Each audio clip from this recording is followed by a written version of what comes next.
great spot right there. All right, welcome to Coöperism 313. In this session, we focus on the question of cooperation within the criminal court context, in the courtroom specifically, and more broadly, in the realm of the criminal legal process. Now, as you know, we're here to talk about Jocelyn Simonson's brilliant and meticulous new book, Radical Acts of Justice, How Ordinary People Are Dismantling Mass Incarceration.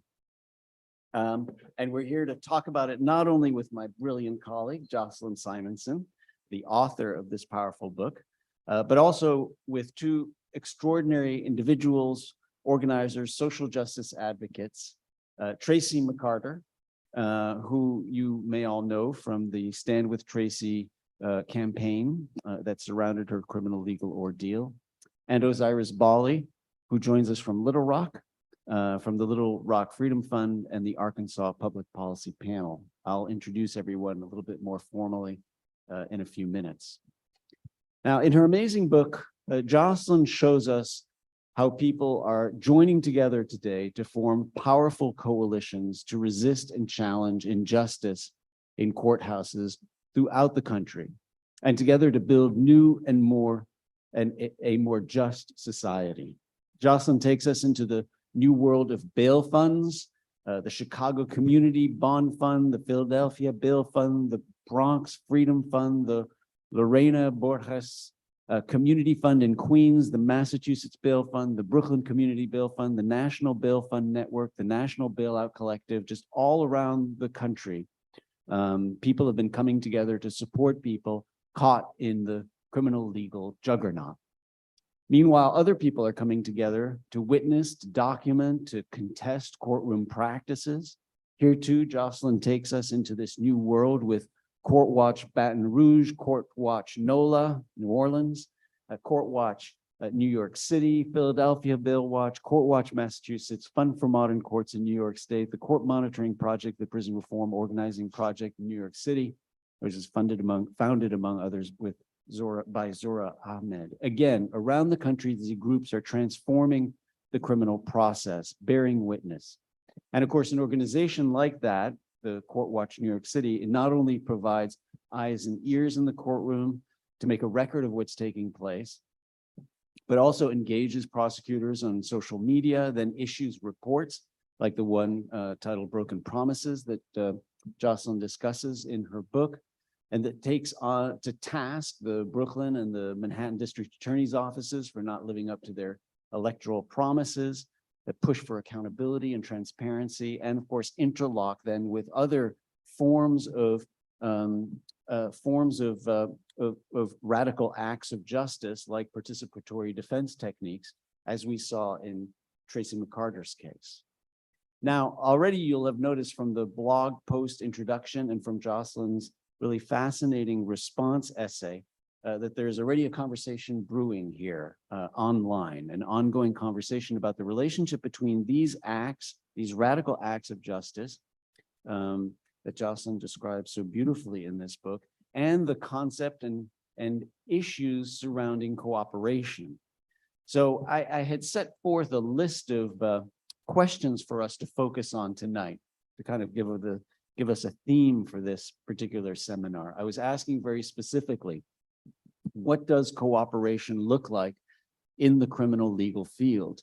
To what extent do these radical acts of justice draw on cooperation, and vice versa, to what extent do these radical acts of justice create cooperation? And moreover, how do we nurture, foster, and augment cooperation in the space of these criminal legal ordeals? Now, underlying those questions was an assumption I had that these radical acts of justice are in fact forms of cooperation. But in the essay that you just posted, Jocelyn, you write that these tactics are not inherently forms of cooperation. And you draw some important distinctions between tactics and strategies, between inside and outside the state, between these acts and other forms of collective care. So, and of course, you use as your example the red sweatshirt or t-shirt that Tracy McCarter is wearing, the Stand with Tracy Solidarity Movement t-shirt that was with the campaign and with Survived and Punished, which is incidentally something that a few in the room are particularly interested in because they too are involved in support networks and thinking hard about an upcoming sentencing hearing, actually, of a fellow student who's a survivor of intimate violence. So these are things that I think a lot of us are thinking about, extremely timely and relevant. But of course, it does raise a question about the relationship between these radical forms of justice and cooperation. Now, and so I think that's where one of the things that we'll be focusing on tonight. So of course, many of you know Jocelyn Simonson, who's a professor of law at Brooklyn Law School and was teaching here at Columbia as well. And of course, you've read the new book. In addition, of course, to this book, Jocelyn has a series of acclaimed law review articles. And before entering academia, Jocelyn spent 5 years as a public defender at the Bronx Defenders here in New York City. So is kind of familiar with all of the aspects that touch this work. So after Jocelyn first kind of has an opportunity to present her book and discuss some of these issues, we'll turn to Tracy McCarter. I'll ask you to go next. Welcome back to Columbia. You did your master's here in nursing here at Columbia, and I will let you discuss your ordeal you went through. I wouldn't want to tell your story, but I do hope that you share your experience with these radical acts of justice and forms of cooperation in the criminal punishment context. Of all the guests I have ever introduced, I think you've got the best self-identified way of presenting yourself. As a badass advocate who is no one's victim. So I like that. I haven't had a better way to introduce someone, and also 2 grandchildren, 2 amazing grandchildren. I'm very jealous about that. Okay, and then after Tracy, we'll hear from Osyrus Bolly, who is an artist, activist, who combines his passion for the arts and social justice to create his own platform framed as Liberation Arts. Welcome to join us. You're an accomplished artist and activist. You've got a hip hop single, Happy Black Girl, awarded the ML Magazine 2001 Community Outreach Award. And alongside Omavi Shakur and Don Jeffrey, who many of us here had the opportunity to work with and commune with last year. You are a founder and organizer of the Little Rock Freedom Fund, which works to support activists, organizers, and protesters in Arkansas who are working to educate, organize, and activate the people. And Osyrus is also currently the Racial Equity and Social Justice Coordinator of the Arkansas Public Policy Panel. So together, we're going to explore how practices of cooperation and mutual aid infuse, produce, and result from these transformative practices in the context of the criminal legal process. All right, but let me turn first to you then, Jocelyn, and perhaps you can frame your book in general, but also flesh out some of these relationships between kind of mutual aid and care outside the state versus using the very tools of the state, the opposition between these radical acts of justice and cooperation, also the opposition you make between tactics and strategies. And so thank you. Welcome all to Coöperism 313. Let me pass it to Jocelyn. Great. Good evening, everybody. Thank you, Bernard. Thank you, everyone, for being here. I'm so thrilled to be here and to talk about this, especially with Tracy and Osyrus and Bernard. I think it's a perfect panel and combination of experiences that we bring in. And I guess I would just open up by taking up Bernard's invitation in your opening essay to think about our own places in what we're talking about. So I appreciate you reading all the way through the afterword and noticing that at the end of the book, I do sort of place myself into the things that I'm talking about. So I write about how the reason that I've spent about a decade now thinking and writing about some of these abolitionist tactics like community bail funds, court watching, and participatory and collective defense is not because I've been a academic studying them from afar, but because I've been in it and I've been in the rooms and I've been in solidarity with these groups. And in fact, when I was in the courtroom for Tracy's cases, I was taking notes from my own thinking and thoughts, but I was also wearing a red hoodie. And part of being in community with the groups that I write about and watching their transformation over time itself transformed me and my own theorizing about the world and also about the law, because a lot of this happened after my 5 years as a public defender, in which I worked at an innovative office in a lot of ways, but an office in which we were using the laws as they were meant to be used in a lot of ways, to try to push to defend people rather than using the laws and processes as a method of resistance, which is what I think a lot of these collective acts do. So I do want to just appreciate and invite everybody to sort of bring in our own experiences and who we are as part of our theorizing and thinking today, which I know we will.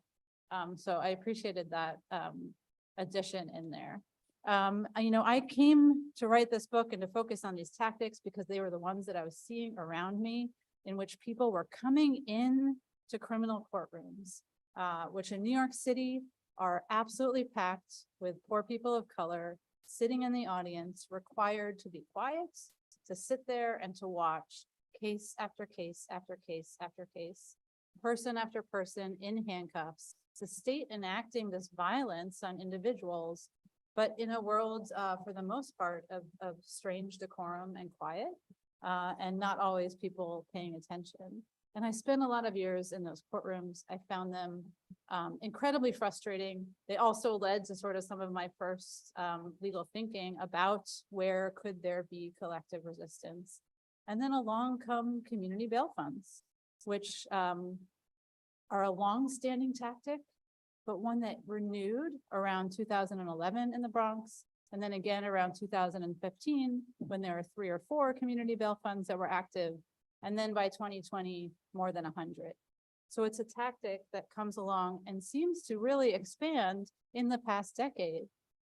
And I saw judges in the Bronx absolutely lose their minds at something that was kind of basic, which is a person for whom bail had been set above what they can afford, a group who doesn't know them coming along and posting bail, and then that person walking into the courtroom free in street clothes to their court date on time. I have seen judges become absolutely livid. There's this one judge, Ralph Fabrizio, he's still a judge, and his face gets really red when he gets angry. And you should have seen how mad he was. He said, "Who set bail for that man?" Because suddenly, instead of the way things are supposed to work, which is people sit in pretrial detention, more than 400,000 people at any one time, waiting for their case to be disposed of, in the words of the system, simply because they can't afford money. That's the way bail is supposed to work according to the system in order to make the system happen. But it turned out that a group coming in and doing something as simple as, in that case, posting, I believe it was less than $1,000 bail for this man, caused absolute anguish and anger that a group had tried to disrupt how things actually work. Because that wasn't how the procedure was supposed to work, even though it was literally using the rules of procedure to free somebody. What did Judge Fabrizio do? He proceeded to have a long hearing and shut down the bail fund. And it was years again before bail funds could legally operate in New York State, although plenty of them operated anyway. Why do I start with community bail funds? In part, again, to sort of place myself into how I started to think about the use of existing rules and procedures within the state and also at the site of domination, right? This is a particular part of the state, these criminal courtrooms, where once you have spent time in them, it is impossible not to think of them, sorry, maybe not impossible. I came, and a lot of people I know come to think of them as these creepy places of domination and violence in which the violence is not often called out for what it is, right? And it says, "In God we trust," and there's a flag, et cetera, et cetera.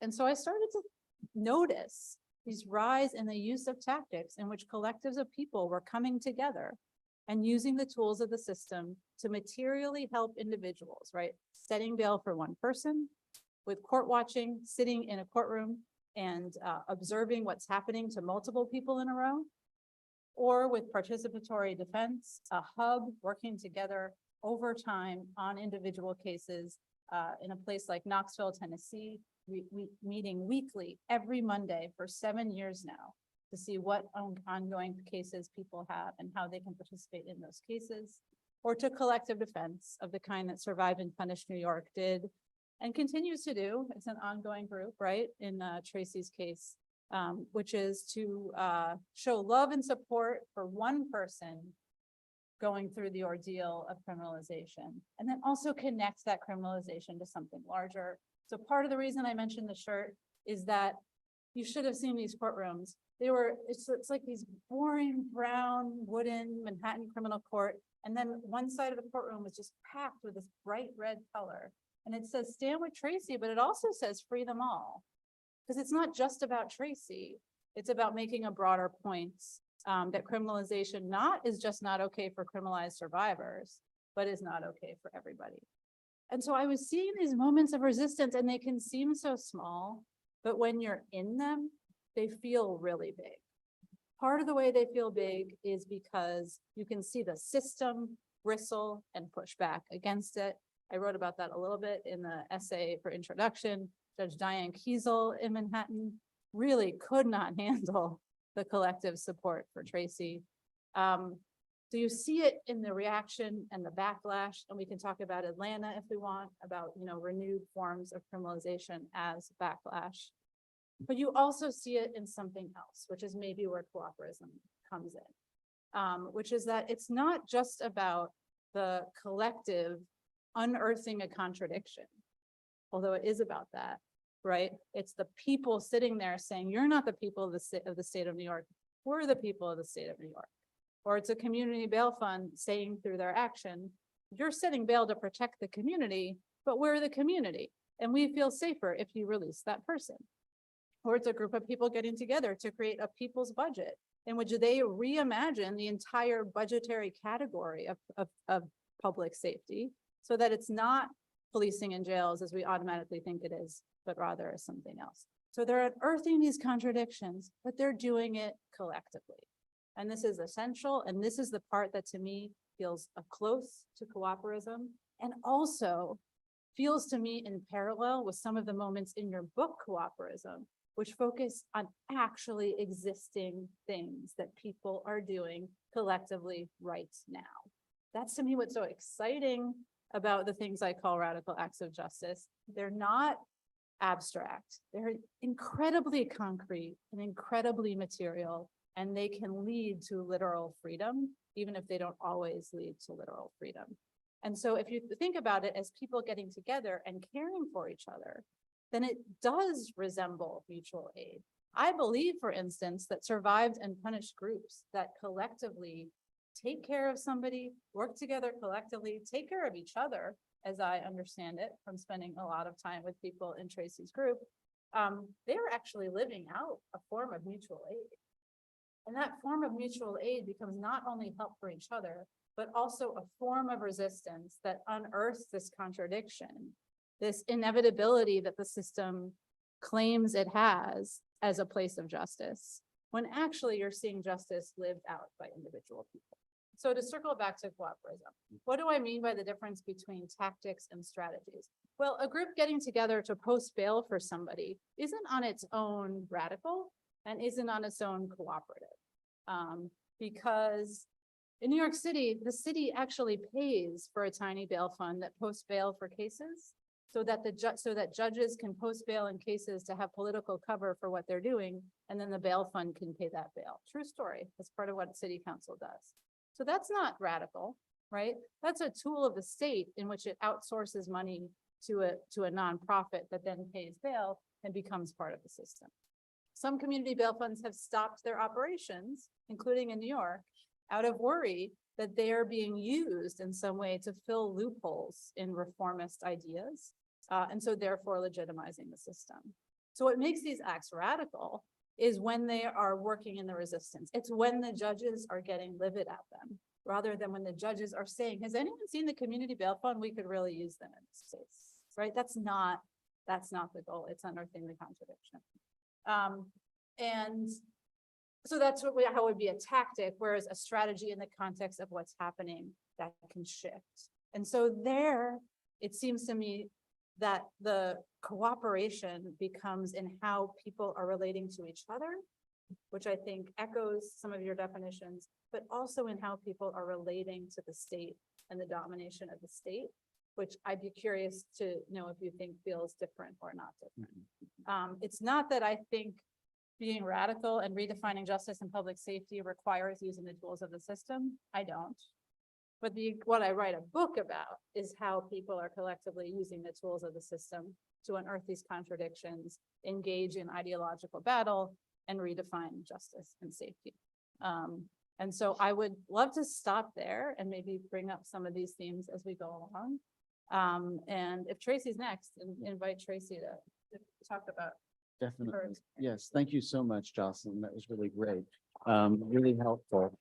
And I love the fact that you had the concrete in there, the concrete and material, because that actually brings us back to last year's kind of concrete utopias. And in a way, you know, we could almost have done your book as a concrete utopia in a way.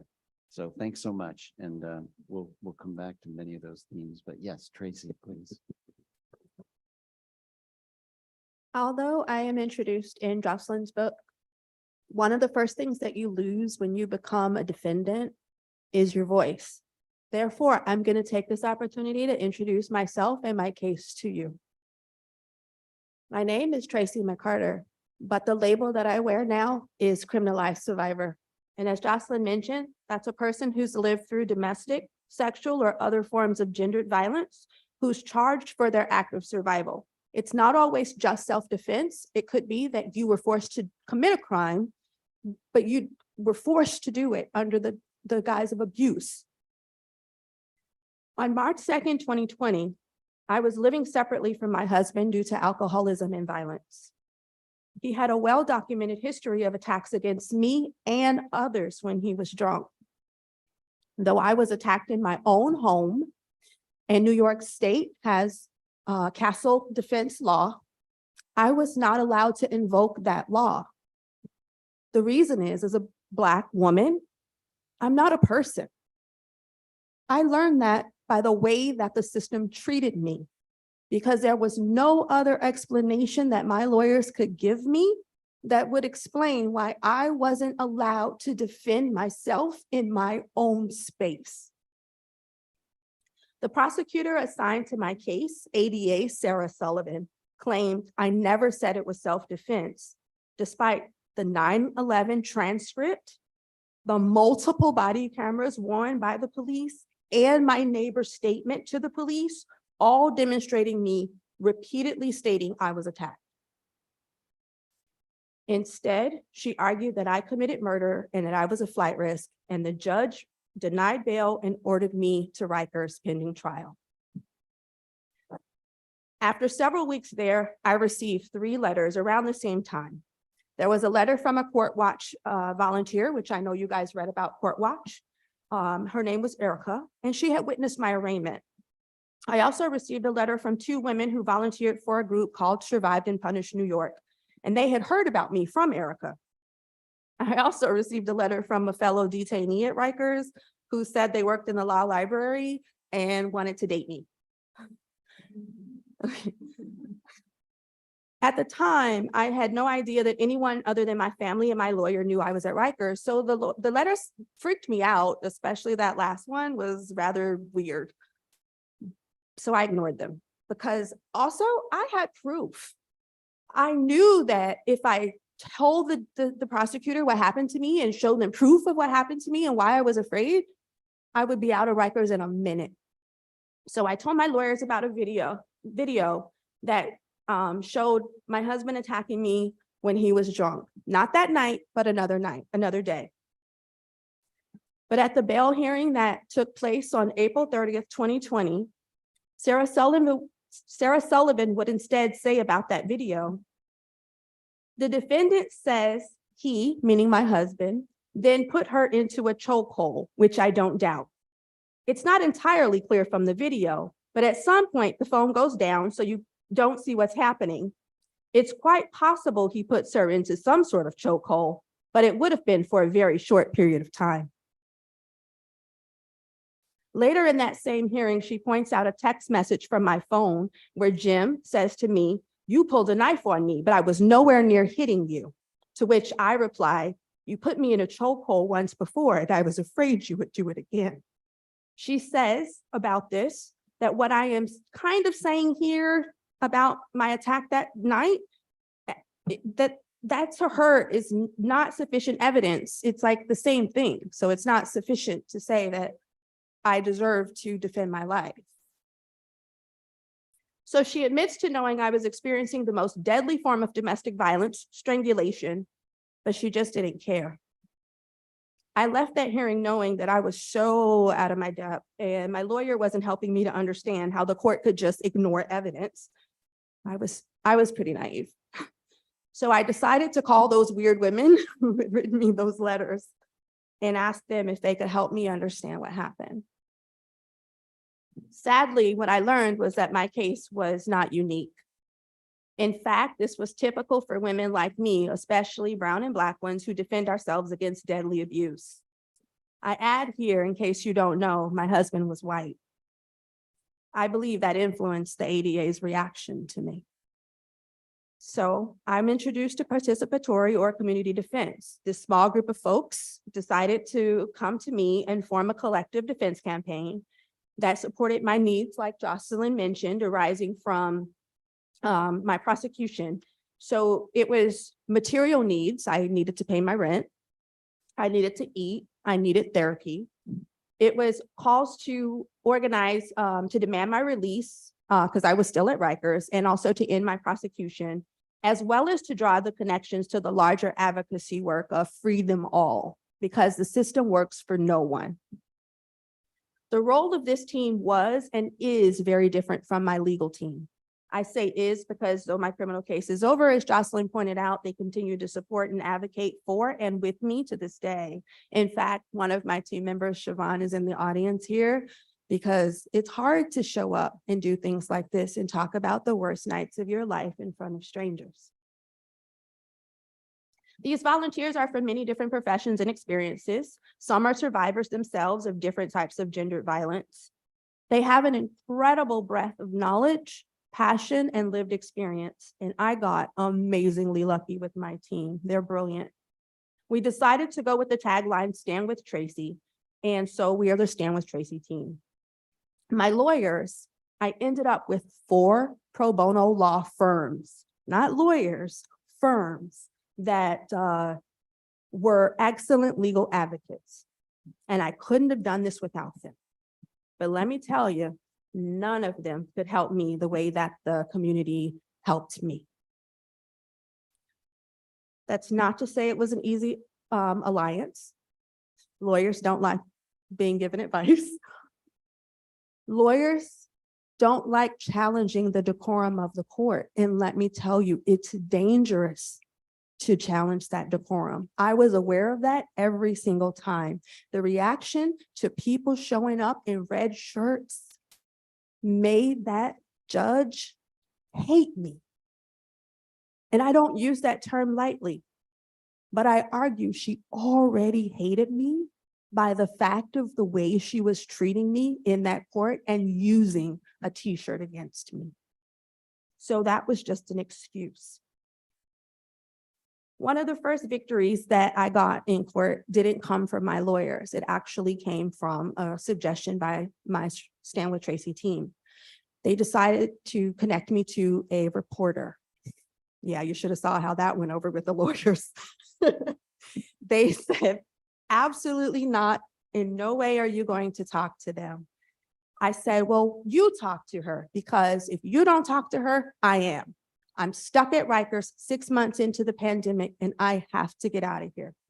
So they agreed to talk to her and she called me back, and I thought that that meant that I could talk to her too.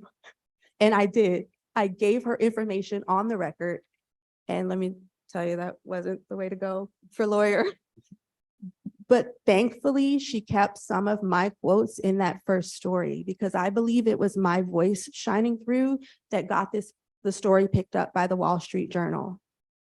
And the Wall Street Journal covering my case embarrassed the DA's office. And it was only after that that they agreed to release me from Rikers, but they would only do so with an electronic monitoring. And let me tell you, that thing is not better, except that I was out of Rikers. But what it did was turn my home into my prison. And so that's a discussion for another day. Now, this is all to talk about coöperism, but I also want to tell you what coöperism is not. When I came home from Rikers, my hospital, I worked at Weill Cornell, New York Presbyterian Weill Cornell, which is connected to your Columbia, right up here. They had told my lawyers I would be allowed to come back to work. But when they found out that I was A, charged with murder, and B, coming home with an electronic monitoring, they said, well, how about we put you on personal leave? No pay, but we're generous. We'll pay for your benefits. You'll still get your medical. We won't fire you. So now I'm at home, no job. My family had been trying to contact Columbia because I was a master's candidate student, nursing student at Columbia, had been trying to contact them for support, right? Because that's what you do when one of your students is caught up in illegal trouble that doesn't seem to be her own making. My family never received any response from Columbia, and it wasn't until I came home and was waiting through my emails that I found out that Columbia University had in fact suspended me for gender-based violence. So now all my communities are rejecting me. And if I wasn't already in touch with Survived and Punished, I don't know if I would have survived that. They were helping me materially pay for my rent. I was able to eat. I never had to worry about those things. But they also were there with me to say, F you, New York Presbyterian, and F you, Columbia, because I needed to be able to say that to them. Slowly, my lawyers were coming around to respect the volunteers that were getting results because we weren't getting any results in the courtroom.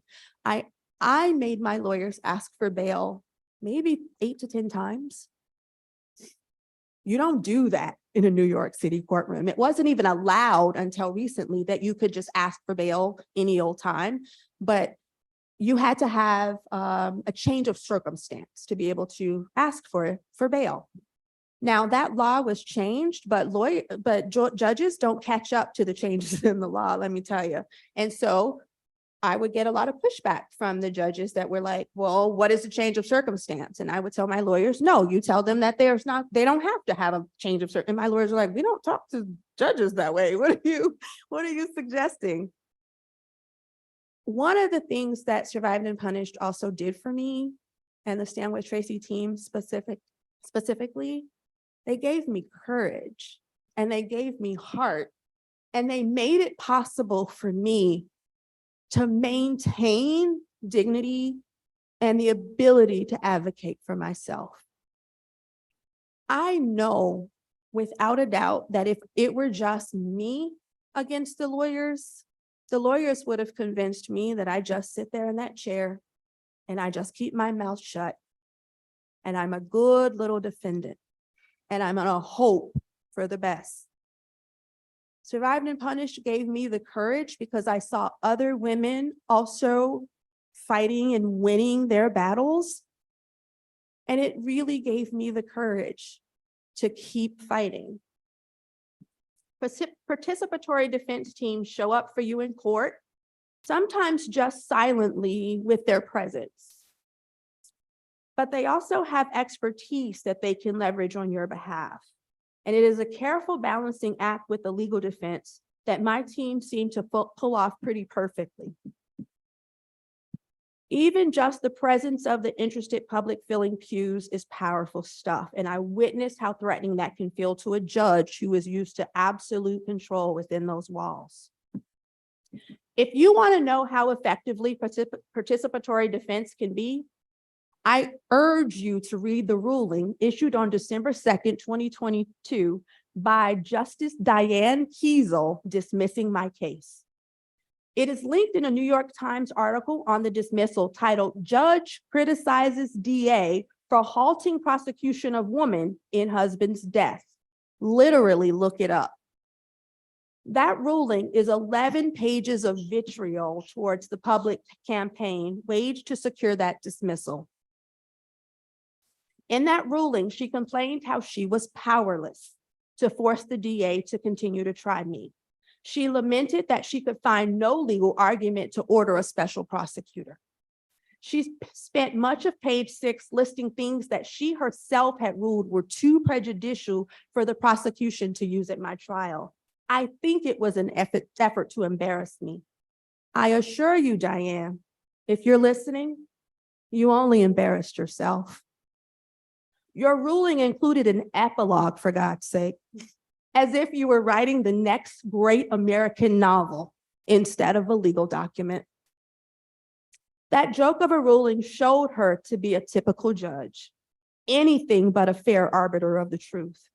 She showed herself to be weak and a vain jurist, threatened that the so-called power she currently holds over the mostly poor brown and Black folks whose lives she ruins, that power has actually been shown in her courtroom to be held by we, the people.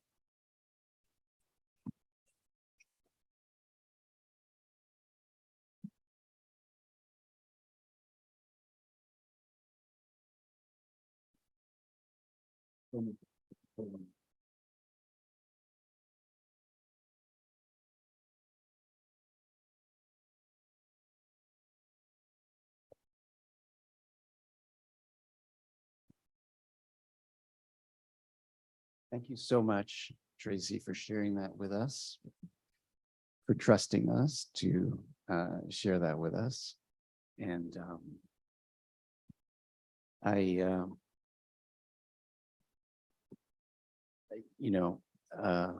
want to say on behalf of this institution, which I don't represent, but which I do, and which so many of us do in this room because we are affiliated with it. Sorry. Deeply sorry.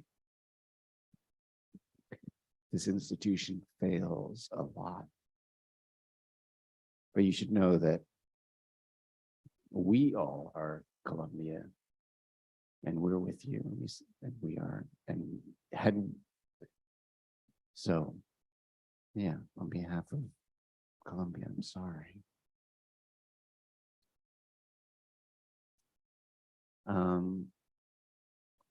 So,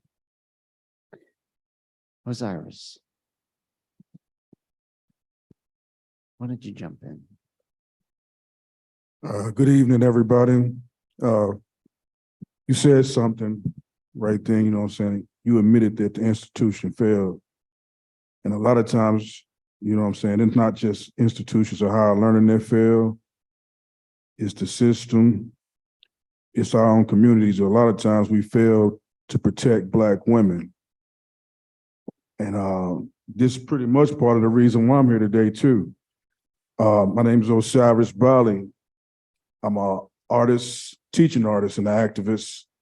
And my story basically started as a young person that, you know, experienced a lot, coming from Southwest Little Rock, having some minor legal issues early on, and the artist community coming behind me to bail me out of my situations and tell me to pursue my dreams as an artist.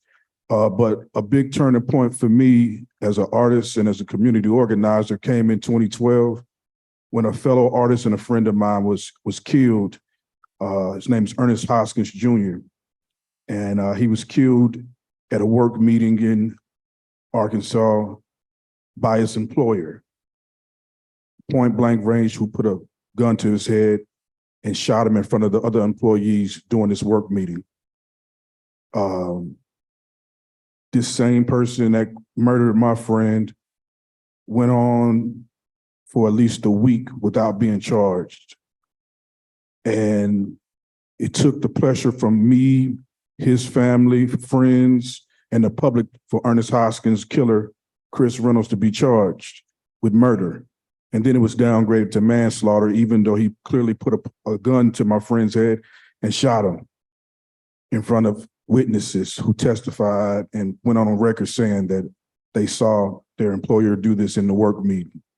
Also, 2012, what happened before Ernest Hoskins Jr. was killed, earlier that year, a 15-year-old boy by the name of Bobby Moore was shot by Officer Josh Hastings. That also hit me because I did a lot of work with the youth at the time, and some of the youth actually knew Bobby Moore. This officer Josh Hastings admitted that he attended Ku Klux Klan meetings, that he believed in white supremacy ideals, and he was still hired by the Little Rock Police Department. He went on to get a manslaughter charge after it was proven that he shot Bobby Moore Jr. as the car that he was accused of stealing was in reverse. So he didn't pose a threat to Josh Hastings. He decided to shoot him anyway and kill him, a 15-year-old boy. So that year was a year that I thought to myself as an artist, what could I do to raise awareness in the community? You know, a lot of times you kind of feel like, you know, we're just here to entertain, but I know through my voice and my experiences as somebody that dealt with legal issues in the past, that I could be a voice in the community, but also raise awareness and help educate the people when we feel like the justice system is not working for us in the Black community. And so from that work, leading up to 2019, also another issue that we had in our community, police brutality. Another young man was killed, Bradley Blackshire, in 2019. And leading up to that, me, Don Jeffrey, and a lot of other community organizers have been putting on protests, demonstrations, know your rights workshops, community cleanups, community feedings, all these things. And Bradley Blackshire was murdered by a Little Rock Police Department officer. His vehicle was also shot at as he was trying to move around the officer. And that officer, Charles Starks, ultimately never faced any penalties, any punishment. As a result, he murdered Bradley Blackshire and he got away with it. So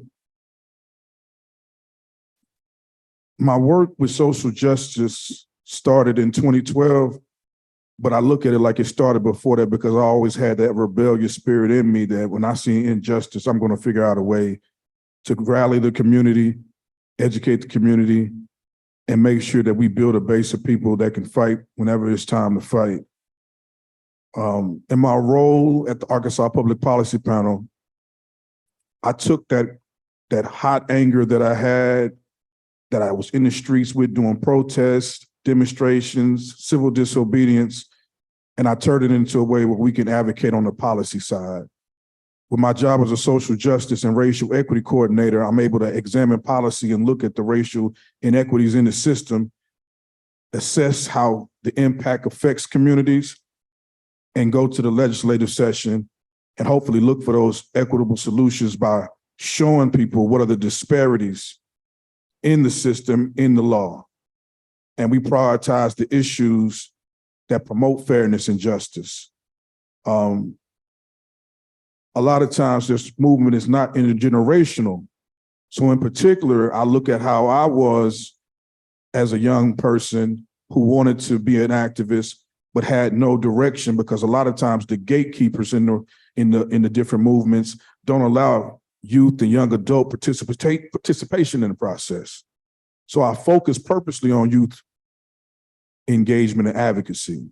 So as soon as I started this position with the Arkansas Public Policy Panel, one of the first things I did was set up a group called the Arkansas Youth Coalition for Social Change that wanted to show youth that you can lead your own campaigns without any interruption or distraction from adults. And I'm not talking about the nonprofit definition of the word youth. I'm talking about youth, teenagers, middle school, high school, elementary students, not 24, 25, 26-year-olds. But through the Youth Coalition for Social Change, we have been able to support many different things in the community that is youth-led, from youth advocacy during the legislative sessions to Youth Civic Engagement Day, where we engage many groups in Central Arkansas and around Arkansas and provide them with some resources. And we're just there as an asset and a guide at times when they ask for it. But most of the time, we're there as a financial support to what they're doing, because that's some of the biggest help that they need that they're lacking. We help them build out their campaigns, and along with that, they help us fight with our campaigns. So we did campaigns for Juneteenth bailouts. We supported the Mother's Day bailout, and Juneteenth bailout falls on Father's Day weekend, so we kind of combine both of those holidays. We did our voter registration parties, but we took it to another level where we're not doing voter registration in the typical places where we at. We go to the clubs, we go to bars.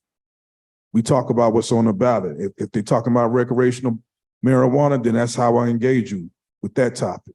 If it's something involving criminal justice, that's how we engage. But we do this in a way where we're talking to each other and not sitting there just talking at people. We're having dialogue, we're listening more than anything. And we're going on to do more campaigns, mental health summit, and our film screenings. But one thing we do believe in is in coalition building. We work with a number of different groups around Arkansas to regularly assess the progress of their work, doing more fundraising collectively, and making sure that we are empowering our youth every time with emphasizing the attentiveness that we need to diverse viewpoints. In my various roles, I feel like as an artist, as a policymaker, racial equity coordinator, activist, I feel like we're creating a dynamic space and an ecosystem for change makers. And so in 2020, we started the Little Rock Freedom Fund. After these Know Your Rights workshops, after working with STL Blackout about direct action, planning, and strategic protesting, we start the Freedom Fund. All of this happened in 2019, but in 2020, it was the perfect time because we had already went through the trainings. All we needed was the funds from the community to be out there to support the community after the murders of George Floyd and Breonna Taylor and Bradley Blackshire in Arkansas. And then that way we were able to provide bail assistance to the people that were getting arrested, during the protests and demonstrations.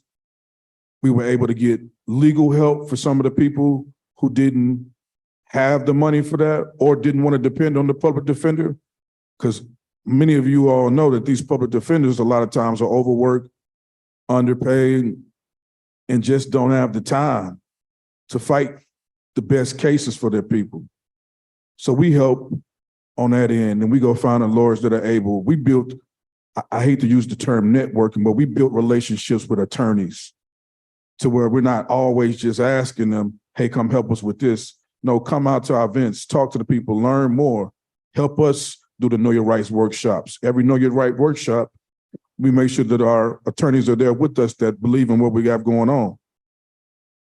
And the Little Rock Freedom Fund was able to thrive even after the arrest of our founder, Don Jeffrey, who was arrested on some trumped up charges, federal charges, that she was facing over 30 years in prison.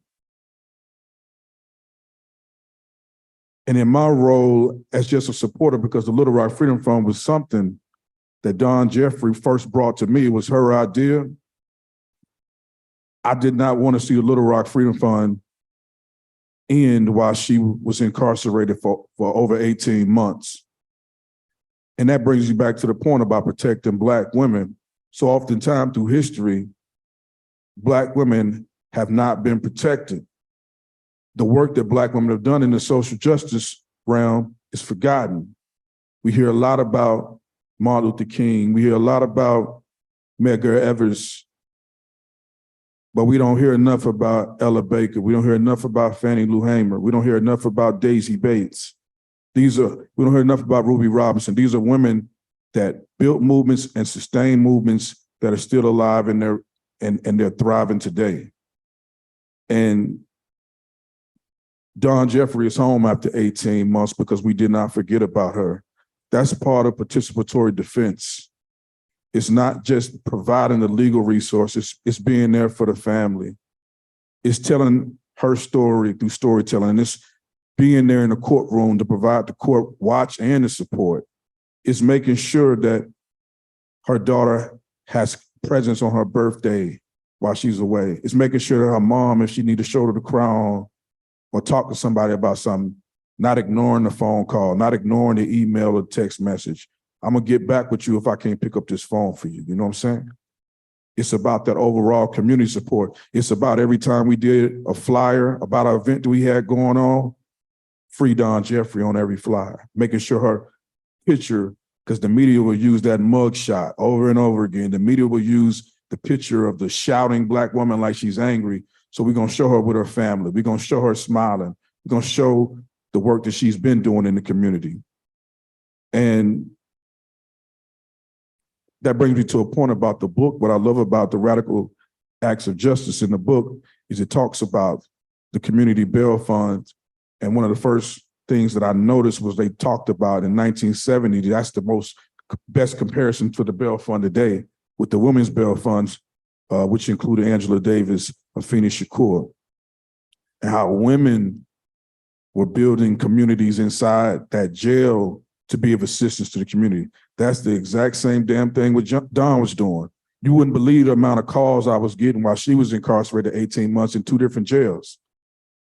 They're calling, hey, Osyrus, somebody's in here because their bail is $200. Do we have the money? Yeah, we got it, Dawn. Okay, go get them out. Go find a bail bondsman right now, go get them out. They need to be out. This sister don't need to be sitting up in here. They're literally writing down my number and passing it around to the women inmates in the jail because the Little Rock Freedom Fund is there for the people and they have the money to assist you, and your poverty is not a crime. The fact that you're that you're poor, it should not be labeled as a crime. And we were able to help countless people who were incarcerated. All of this resonates with me because also in the book, we talk about participatory defense, and the chapter that speaks about the Community Defense Fund of East Tennessee, and that sister, how that work is beautiful in the community, and she's standing next to the people, working side by side with them. Those that are facing criminal charges, she's giving them the tools, the resources, and the avenues to help them fight for their case. And that's how we need to look at this situation all around this country, all around this world. Mass incarceration is not therapy. I don't care what anybody says, but the time that you do in a prison is not making society better as a whole. It's not going to give you the change that you want to see. It's not going to help change the legal system. We have to take that duty upon ourselves. The people that are directly impacted by the prison system, we have to figure out more ways where we can offer support. And we can't forget about the babies at the same time. One of the biggest campaigns that we're fighting for right now with the Little Rock Freedom Fund on this upcoming 2025 legislative session, no cash bail for misdemeanors, but also eliminating juvenile fines and fees. This juvenile fines and fees does a lot of damage, not only to the child, but to the relationship with the parents. When parents in working class environments have to pay for every little thing while their child is in juvenile detention center, and they build up that criminal justice debt, which equals to slavery, they face incarceration when they can't pay those fines and fees back. I worked with a young man doing eliminate juvenile fines and fees who racked up over $8,000 in fines and fees by doing his juvenile incarceration. And when he got out, his parents would not talk to him for over 10 years because of the situation they felt they were in over his fines and fees. Today, he's an advocate for ending juvenile fines and fees, but just imagine the amount of time of not having your parents' advice as a young man, missing all the family gatherings, not being able to just visit on the weekends, growing up knowing that you don't have the support of your parents until y'all can reconcile y'all differences. The criminal justice system and mass incarceration tears apart families. And so we use our voices now because I don't want the work that I'm doing to be in vain. We use our voices now to raise awareness around that and to tell people that community organizing is about the people, for the people, and we're listening, and that's how we move on participatory defense, because when we listen to the people and we give them our ears, they know we're advocating for them and we're not a threat to the community, we're a blessing to the community.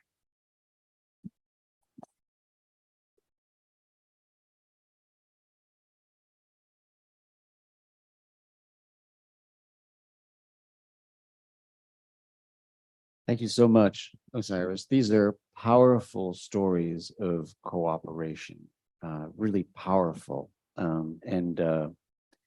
Listening to you reminds me of our trip with Omavi and when we met down in Little Rock, and the work that you all did bringing together the community for Don's sentencing, and the way in which you were able to, it was beautiful and so inspiring to see the way in which you brought the family, the community together, the night before, right, for the dinner where everybody was together.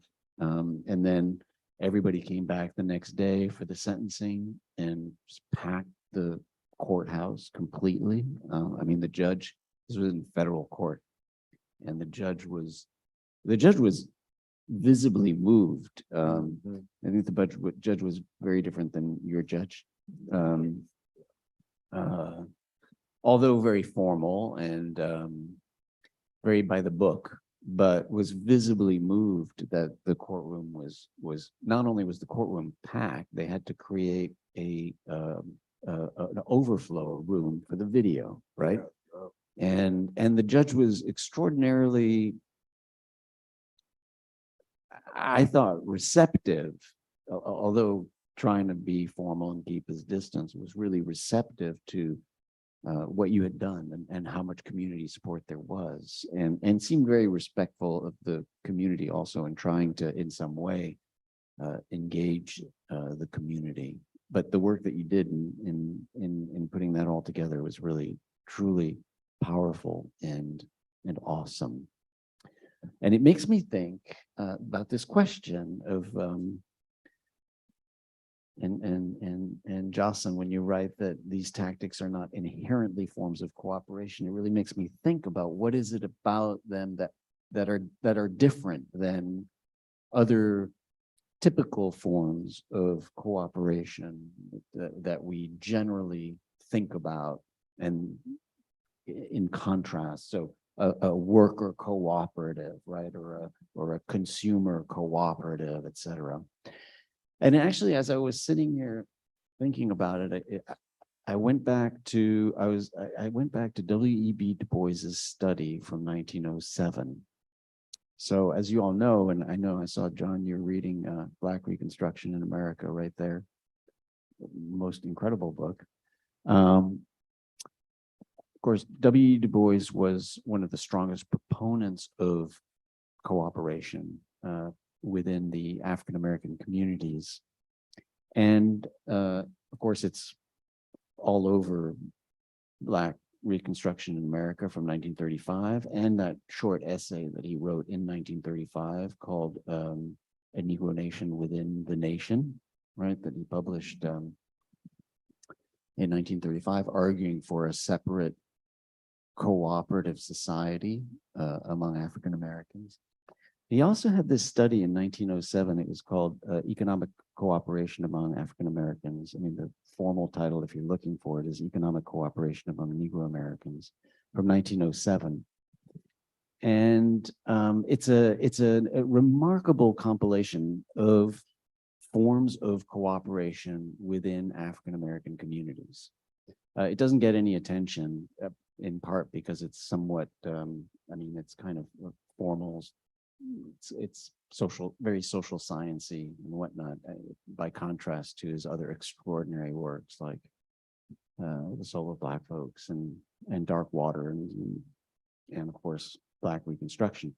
But it's a thick study where he goes, he and a team go through all the different forms of cooperation in African American communities. He starts with this kind of historical background going back to pre-colonial Africa, the West Indies, and the American colonies, and then he traces the history of cooperation during the antebellum period, talks about the Underground Railroad as a form of cooperation. And then he categorizes different spaces of cooperation, including, and this is always what kind of like it always, I was having a hard time understanding it, but all things are starting to click today, I think. He categorized them, and then he goes through churches, African-American churches, and he kind of like lists them and talks about them. He talks about schools. He talks about Black secret societies as forms of cooperation. And then insurance mutuals and banks, which of course were very important in African-American communities because African-Americans couldn't participate in the, in the white commerce and the white banking and the white insurance. And so there was this creation of cooperation within those industries as well. Then he does talk about worker and producer cooperatives, et cetera. And so I was thinking about these different dimensions. We of course we tend to think of the more economic oriented cooperation as what we talk about when we talk about cooperation, but really this is the social dimension, right? And this is the social theory part of a theory of cooperation. And it has very many of the similar traits and principles that people associate with cooperatives. So a group like a bail fund or a group like Survived and Punished really works in tandem with these principles that guide, say, worker cooperatives or consumer cooperatives. It's a collective grouping of people coming together. It's intended to be open and inclusive. When you think about all of the principles that have been developed over the years for cooperatives, it has so many of those equal forms of equal participation, forms of self-governing, which is so important, like democratic self-governance. It's like the people who form part of this are the ones who are making it work, making the decisions.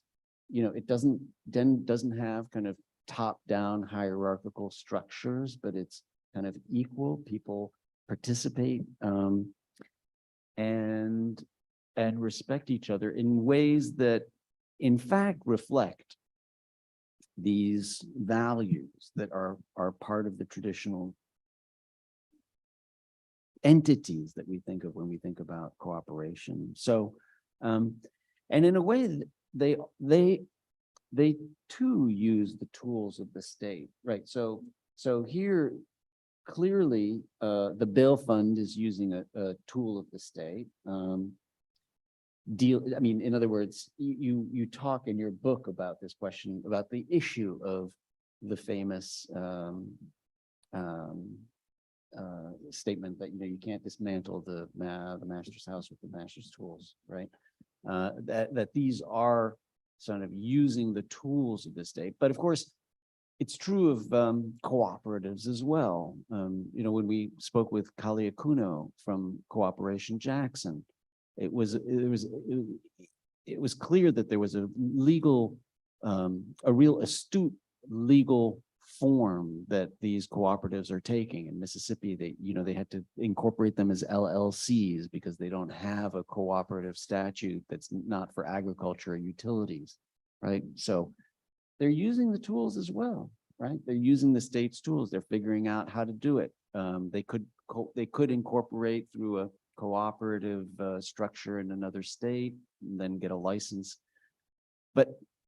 And they're using the LLC instead. So when it all comes down to it, I'm not sure that these are not inherently forms of cooperation. I think that they are along a different dimension, a social dimension. They don't have economic output at their forefront, although they are economic tied. I mean, so in other words, right? I mean, Tracy, I mean, we're talking about your job, your livelihood, right? Your home. Same thing for Don, right? And maintaining a family and maintaining children. So it is deeply connected to economic exchange as well, just less directly, right? In the sense that these organizations aren't about a cooperative worker membership salary, maintaining the salary, right? So what do you think? And also feel free to kind of pick up on the extraordinary contributions from Tracy and Osyrus. I will, and thank you both for sharing those powerful experiences, both of which sound to me absolutely cooperative. So part of I would say two ways to think about this question. Part of my hesitation in saying that a community bail fund is a form of cooperation is that I am too deep and I know too many community bail funds. And I promise you, they're not all forms of cooperation, like actually, right? So part of it is that any group can get together and call themselves a community bail fund, and it doesn't mean that they're acting with equal participation or some of the things that are just going to be inherently necessary to call them cooperation. But that doesn't quite help us, because I'm sure there are also worker cooperatives that if you get into the room with them, you can start to question how cooperative they are. So part of it is just that with over 100 community bail funds, actually spend a fair amount of time in community with the National Bail Fund Network and drawing some of the distinctions and thinking about the best forms of participation. But the fact that those conversations are happening, they're ongoing, they're intense, they're radical, maybe shows that it is a form of cooperation that people are working toward making better. And so I guess now I'm wondering, so if I'm thinking about let's just to stick with bail for a second, but I think I'd love to bring in collective defense as well. If we think about the tactic of paying bail for a stranger, right, which is already, I think, building collective power there, right when we're doing that. Or let's bring in defense now. Or if we think about the tactic of creating a community of people who are working alongside somebody being criminalized and then going into the courtroom and fighting that case. There's two things happening, and in some ways it reflects in abolitionist theory whether we're going back or thinking about contemporary abolitionism, sort of the two sides of abolition, the building up and the breaking down. But a lot of the power that we initially see, I believe, in these forms of what I'm calling radical acts of justice, but again, we can just focus on here, a group paying bail for a stranger or a group supporting somebody in criminal court, or paying bail for multiple strangers. Part of the power comes from the disruption to the system itself and the material help that's being given. The message being, this is not justice, right? This is not a place of justice. This is not a space of justice. And that's a negative thing that I'm not sure feels inherently cooperative. And sometimes it is named as the primary thing that's being happened, right? A community bail fund pays bail, a collective defense campaign or participatory defense hub helps people with their defense. And I don't think those things are inherently cooperative. I think what makes them cooperative is actually the people participating and working together and acting things out collectively, especially over time, right? So a group paying bail for one stranger doesn't get us there.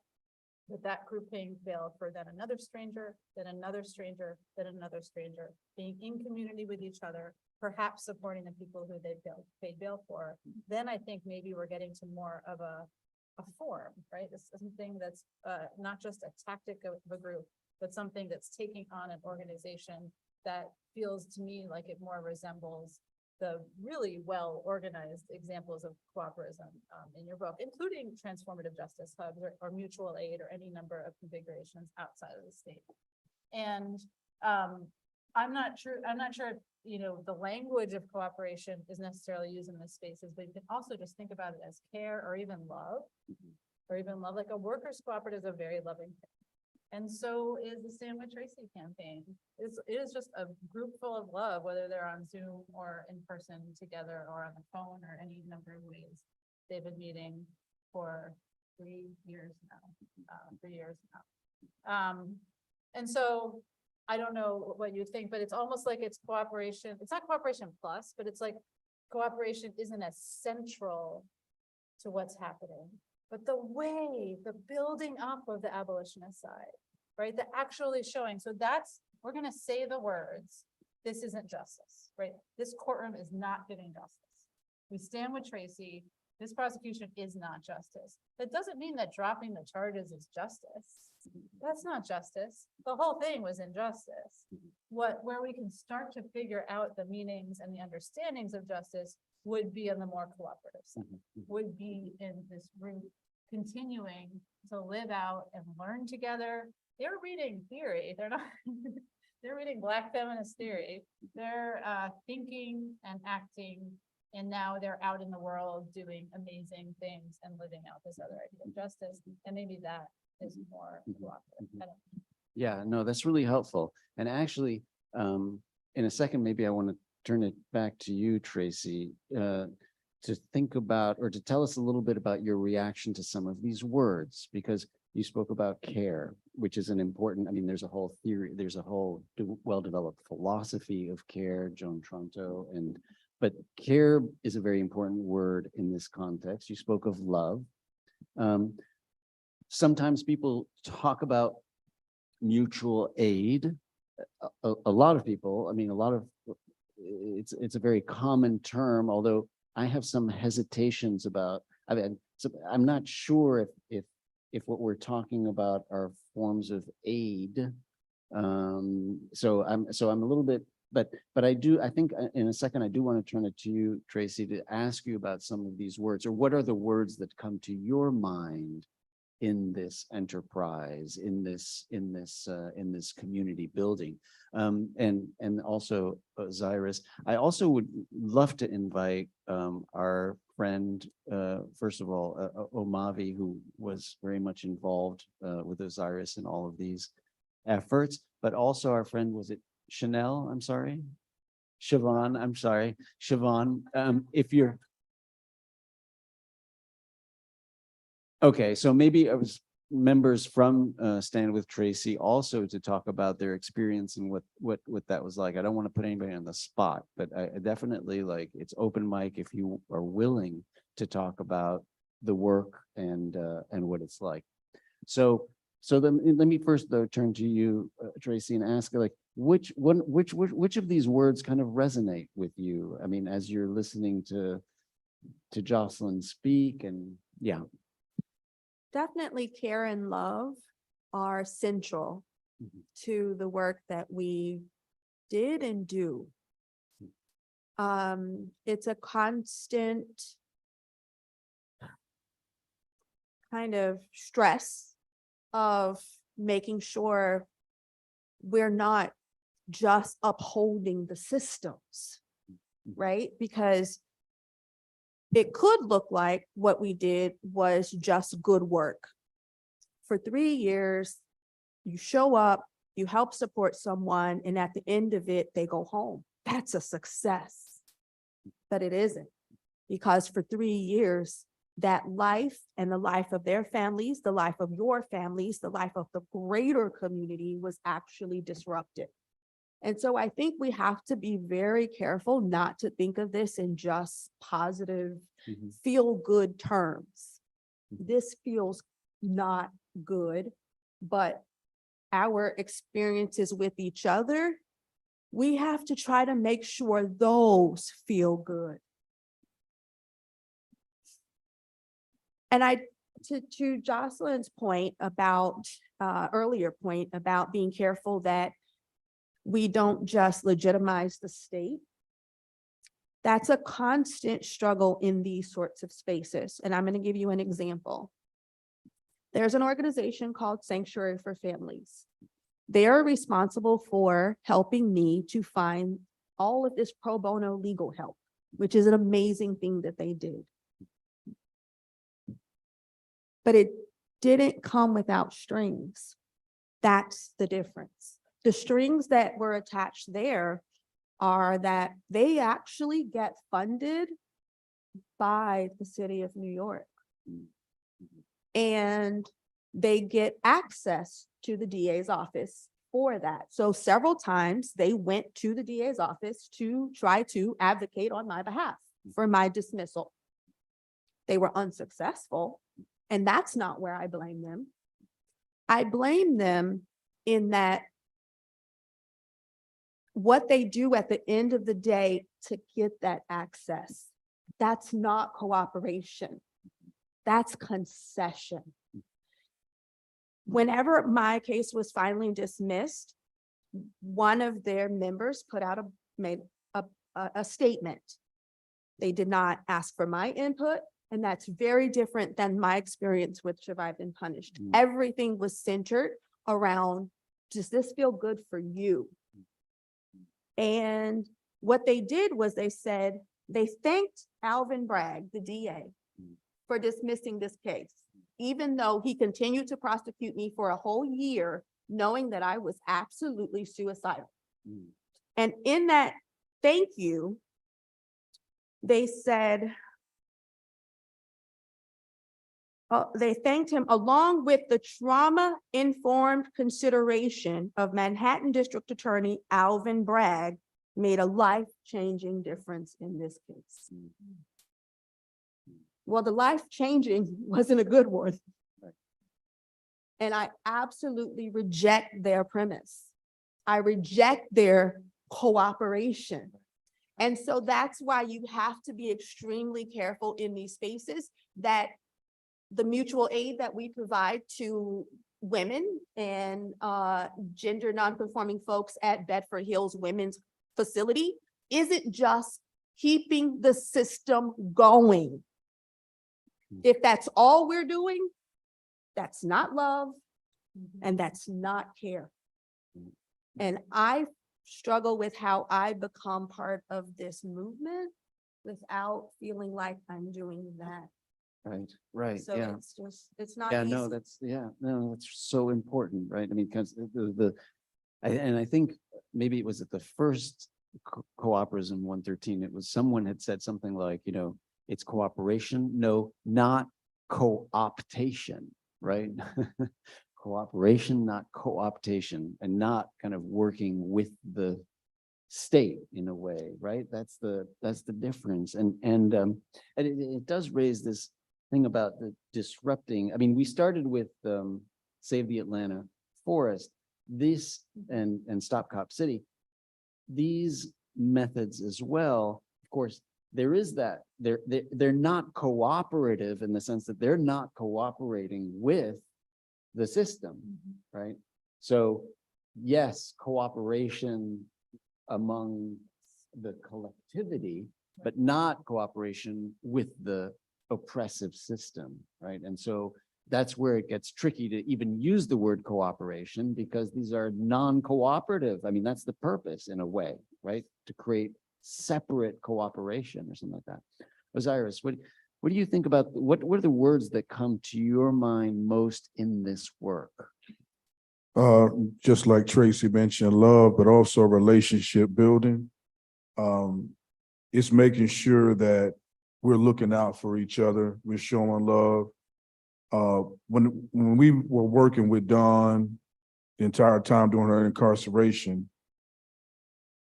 sometimes I had to look at it and evaluate it like, I cannot let her be a martyr to this work.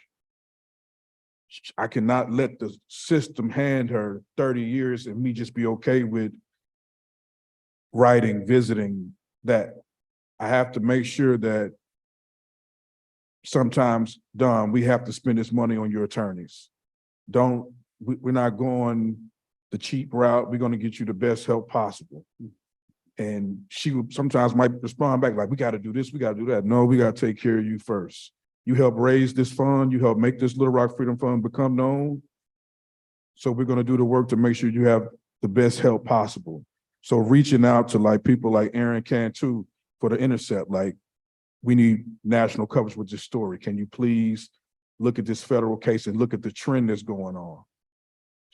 She was revoked bond for a failed drug test for medical marijuana. She was a patient, but since it was a federal charge, they were able to bring the marijuana charge as a way to revoke the bond and incarcerate her. So relationship building, going out to the community nationally and looking for those marijuana justice initiatives and saying, hey, how do we work to change the federal law on that level?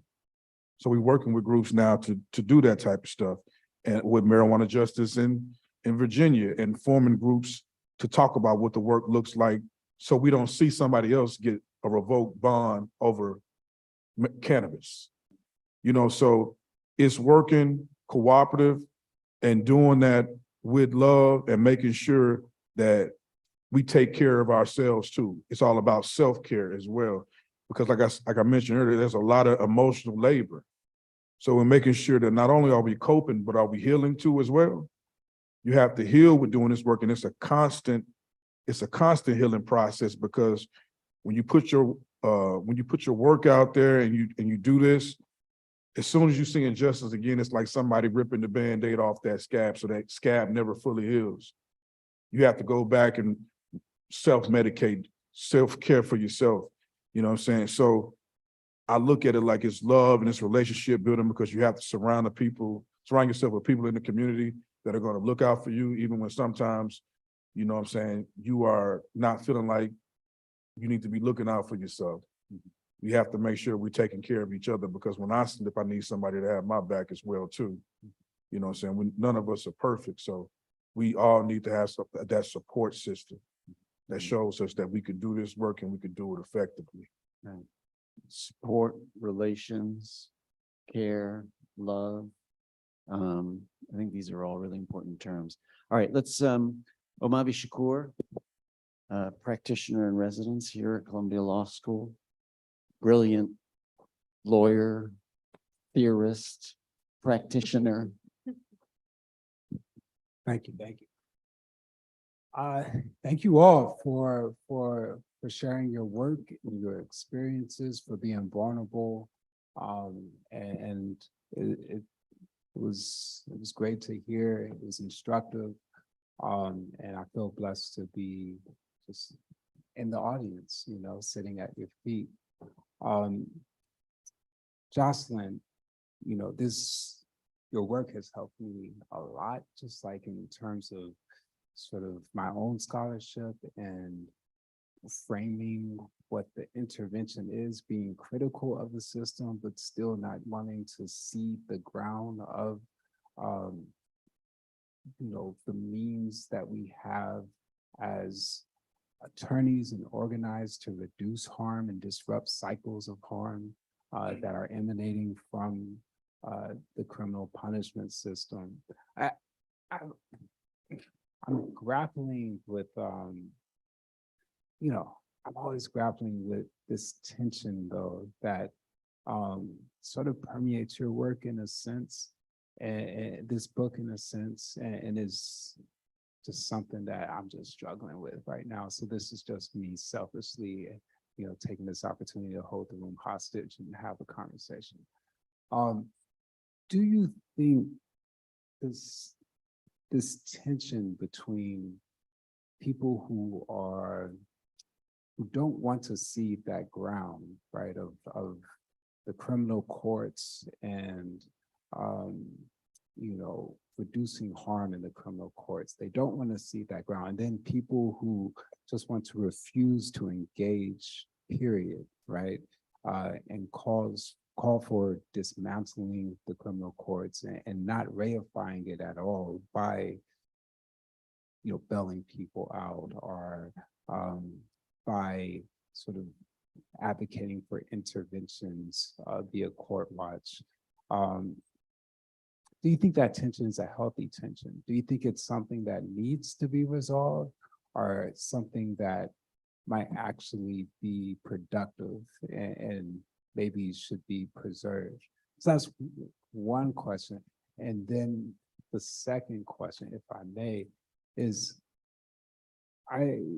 several times while reading the book, I thought back to my time as a public defender in New Orleans and how our office kind of hated court watch because, one of the things they did was highlight or surface how long these cases would drag out. And so then some judges would try to railroad our clients more rapidly because they didn't want court watch to talk about how cases were lingering on their docket. And we want the cases to linger because, witnesses would disappear or, their memory would change or just evidence would disappear, so on and so forth.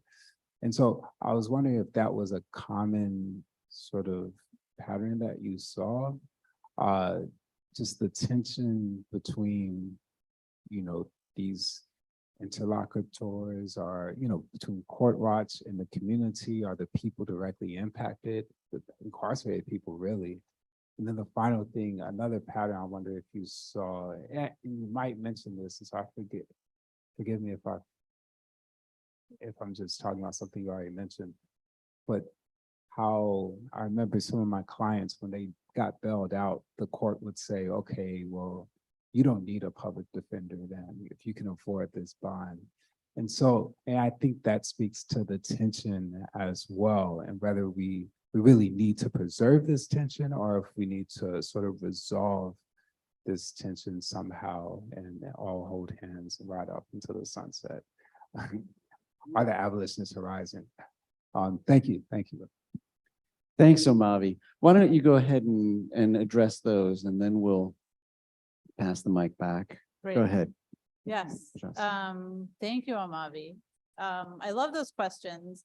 You frame them separately, but it's all about the tensions and some of it's about the contradictions that come out of these acts. And some of it is about sort of larger tensions, I think, in how people who sense that the criminal system is not doing good stuff and is not working, how they approach or engage with it, having already decided to dedicate their labor or time or resource. Like, we're in this world of people they're down, right? They're ready. And so the first tension is among those folks, I'd say. The second tension is a different kind of tension, also productive, I think, but that's between, well, actually you added incarcerated people as a third. Let me just start with public defenders, right? Between actual system actors who are in the system. I was a public defender too, because they don't think it's just, right? Or a lot of them. In New Orleans, in my office, it was definitely the case. Coming up against people coming in and doing things that don't normally happen in court, and actually, according to the wisdom that as a public defender you know to be true, are making things at least temporarily worse for people who are incarcerated, right? This is also what we hear with participatory defense all the time. Lawyers hate participatory defense hubs. They come in and they ask to make a statement in front of the judge in the middle of a case. That's not what you do. You're going to piss off the judge and give your friend a higher set. Like, you can know things that are not true. And so that's a second tension, but it's again, even now let's bring in people who are incarcerated and or they're just like, why is everyone staring at me? There's a court, having more people watch this traumatic thing happen isn't necessarily a good feeling. So that's it. But again, we're in a tension among people who don't think that prosecutions are just. And then the third one starts to, if we're getting into judges sort of pointing out, oh, your friends have money, well, you don't get a public defender. That feels to me like a little bit of a tension, but actually maybe one of the ways that kind of these contradictions help unearth the absurdity of the system, sort of like the absurdity of the prosecutors calling themselves the people when just literally the actual people are right there. It calls out that absurdity. And I tend to think that these are all productive tensions, right? It may not, hopefully you can tell from my book that I do actually love public defenders, even though they don't really make for the best. They're not the heroes of the book by any means. And I do have a couple of stories in there of public defenders resisting, especially participatory defense. But still, I think we're talking about this world of people trying to work together against and within a system that they either think is unjust, or I think more often, at least in the story, don't think can ever be just, cannot be a space or a place of justice. And so I believe it to be a productive tension, although I know a lot of people who are on the other side of it from me would disagree. A productive tension from the first question between saying, I'm not going to set foot in that space because it is not a place of justice.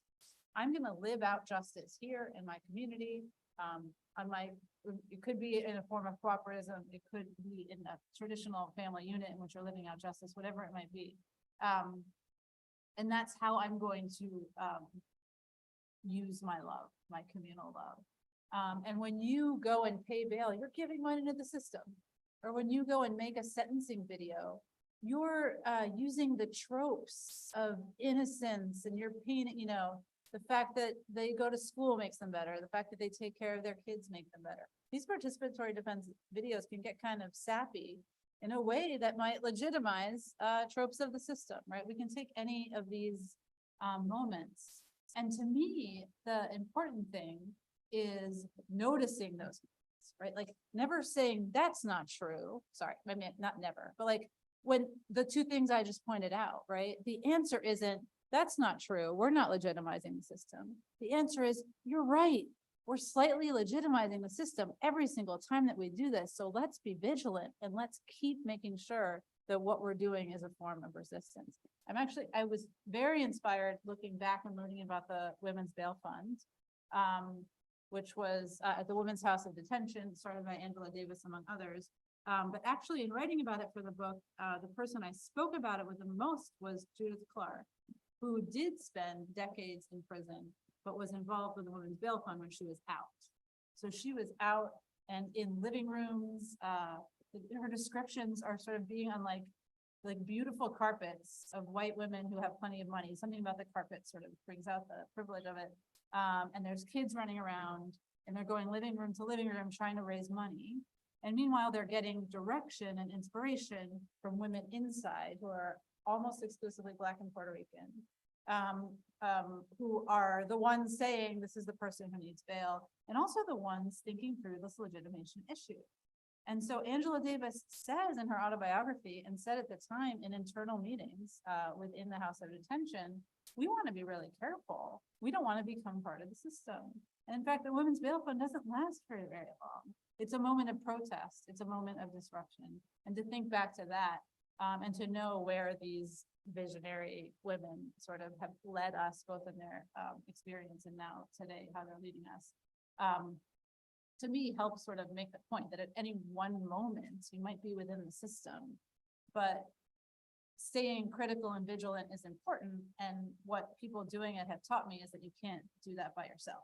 It's only by being collective and keeping each other on our toes that we can be critical and vigilant. So I think of that as a productive tension. I think of public defenders or other system actors, right? There are some court officers who don't think the criminal court is just, right? Like there are system actors who we can locate, who of course are legitimizing the system and everything that they do. Some of you might become public defenders. You will be legitimizing the system every day. It doesn't mean you shouldn't do it, I don't think. But it means that the constant vigilance as to what we're doing. So I'll stop there because I know we have. Just on that point, I think there are elements of productive tensions that are important, and it's important to always kind of stay vigilant. And then there are some things we can set aside, for instance, right? I mean, defense counsel who is worried about their own reputation or something, right? Or worried about their reputation vis-a-vis the judge or something. That seems like that's not a productive tension. That we can just say, wait a minute, that doesn't seem appropriate in this situation. But then for the kind of the more legitimate thinking of kind of trying to minimize harm, that is, then let's have that conversation, right? You know what I mean? I mean, if really you're thinking this is the best way to minimize harm right here, let's talk about it. And that's where things get productive in terms of the tensions, I think. Yeah. So I wanted to invite our friends, guests from Surviving Punished to if you're willing, if you're willing to speak a little bit to some of these issues and some of these questions we've been asking. And please feel free to introduce yourself and go ahead. Yeah, I can go really quickly. My name is Jamie. I love you, Tracy. I'm thinking about this question of like the tension and thinking about thoughts on like, is it productive tension? And I'm thinking about this from this lens of like abolition. And if you recognize that all of it just needs to be burned down, then you can actually think of creative solutions that are not within the system. So this idea of like, I was thinking about the example, I'm also a former public defender, former for a reason. There are no good public defenders, just like there's no good prosecutors. I stand by that. We could talk about it afterwards. But just this idea that like, why public defenders oftentimes hate participatory defense is exactly for what you heard. It's just like, oh no, someone's gonna get up in court and like say a statement, it's gonna like upset the judge. It's like, who cares? Like, who cares? And the thought there is just like, well, it's gonna hurt my client. And I remember as a young public defender, that's something that they used to tell us a lot. We used to come up with these like really creative, radical ideas. And they used to be like, well, wait a second. What do you need to do? Okay. They used to be like, wait a second, like you have to think about how it's gonna like impact your client. You have to think about, the impact on your client. And they would say these things without even talking to our clients. Like our clients oftentimes were like, I'm down, right? And what that looked like is being like, okay, yeah, like this is as a lawyer, we're supposed to counsel, not convince, not try to push police, we're supposed to counsel. So at times I would tell my client like, hey, we can do this really ridiculous thing. The judge might yell, the judge might, but like, this is how I'm gonna respond in that situation. And if you're okay with that, if you consent to those consequences, let's do it. And oftentimes, like, yeah, the judge would yell, but they didn't like, they were gonna help anyways. The sentence was the sentence, like, I mean, whatever. So it's like, just this idea of like, we're gonna upset the system. It's like, correct. I thought that's why we're all in the room to like shake this up a bit. Like, I'm not trying to have like the judges be happy with me. Like, I'm not trying to have the court officers be happy with me. Like, are you happy with any of this? And so I do think that when we legitimize any of it, I think it oftentimes renders us fearful in a way that's just not helpful and certainly doesn't feel participatory or collaborative, especially collaborative with the most marginalized, which are our clients, our family. Like and to thinking about like what Tracy said in terms of like love and care, like it's our family. So it's like when you're thinking about counseling someone, especially when you're a public defender, oftentimes it's just like, I'm the voice, I know the legal strategy. I know, it's just like, shut up. Like it's like, sure. And also like, this is gonna impact an actual person. There's a person, I always say, like the person to the right of the V, like that's who should be centered. Not you, not your opinion, not your brief, not your, like, it doesn't matter. And if that matters more to you, then maybe this is not the work that you should be doing. It's definitely not the work you should be doing. But I guess I was thinking about that tension, and it's just like, yeah, but it seems like all the tensions are still based in upholding the system as a legitimate tool. When you recognize that it's not, I feel like it frees up a lot of space to do more creative things and to reject what they tell you. I mean, as we know with Tracy's case, like the freaking district attorney of Manhattan, right? Like Manhattan, New York City was like, I don't know what the law allows me to do. Can someone point out what the law, and we were just like, sir, stop it. Like, it's just, and if you legitimize the system, then you might believe the crap that he's saying, right? But it's just like, no, that's wrong. You will drop these charges. I don't care that you're saying you're ready for trial next week. You're dropping these charges. And we're going to demand it every step of the way that you figure out a way to drop these charges. And also, surprise, surprise, the law did allow him to do it. Also, again, with legitimizing the law, and there are so many illegal sentences out there. Even when you're going to like sentence your client, you're like talking to the judge and they're just like rattling these numbers off like it's bingo. And it's like, that's not even a legal sentence. So if we're talking like legality, figure out a way to do it. You figure out a way to like wrongfully incarcerate my client, figure out a way to drop the charges. And so again, it's this idea of like, figure it out. It's not like the law, using the law as like a crutch, using like it just, for me, it's just like, if you tell yourself like none of this is legitimate, none of it matters, for me at least, I think, and I think for our team, it frees up a whole nother approach. Things are possible that were not possible if not for you like delegitimizing the systems that are telling you what's possible. So that's just one thing I was thinking.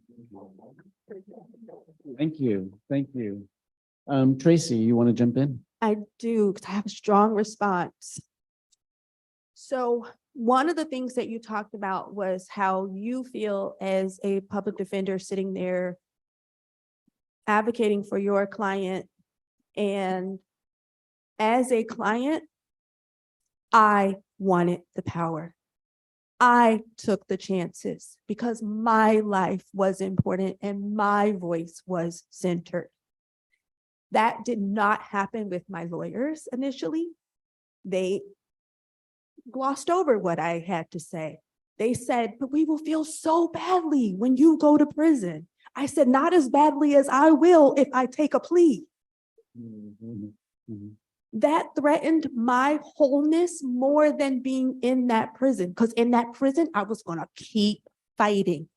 But if I took the plea, I might have taken my life.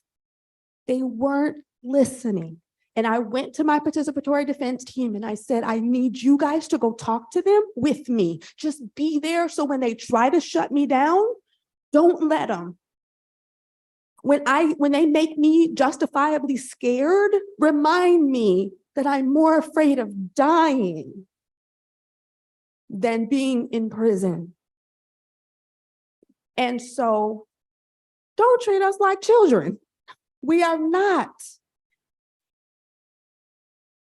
That woman wanted to sacrifice her life. It wasn't for anybody else to say. You can give advice. You can say, you know, I don't really think that's the smartest way to go. Let's spend some money on you. But at the end of the day, they're our choices.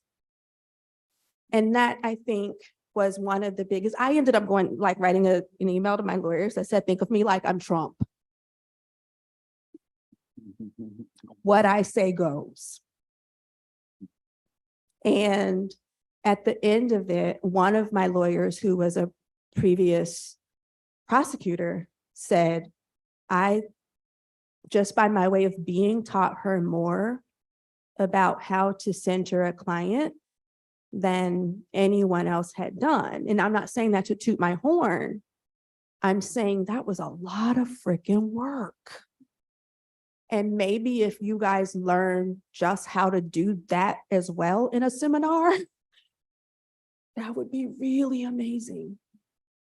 So if I do nothing else today, just, your clients are smart. Your clients have lived experience. Your clients know what's on the line for them. And you guys just need to go to therapy and deal with the consequences. If you're gonna do the work, it's not our job to keep you feeling good that you kept me out of prison, but now I've lost my nursing license and I can't be a nurse anymore. That was actually the thing that was more important to me. And my 9 lawyers from 4 law firms credited my participatory defense team more than themselves in getting my charges dropped. I don't make that up. So sometimes you have to do the thing that's scary for you because that's less scary for us. And also, that was a lot of resources to get one clearly innocent Black woman free. And this system can never stand if that's what it's going to take. So it's already over. It's already ruined. It doesn't exist. This system is fake because there's no way you can put all that resource towards every single person sitting in one of those chairs. Burn it down.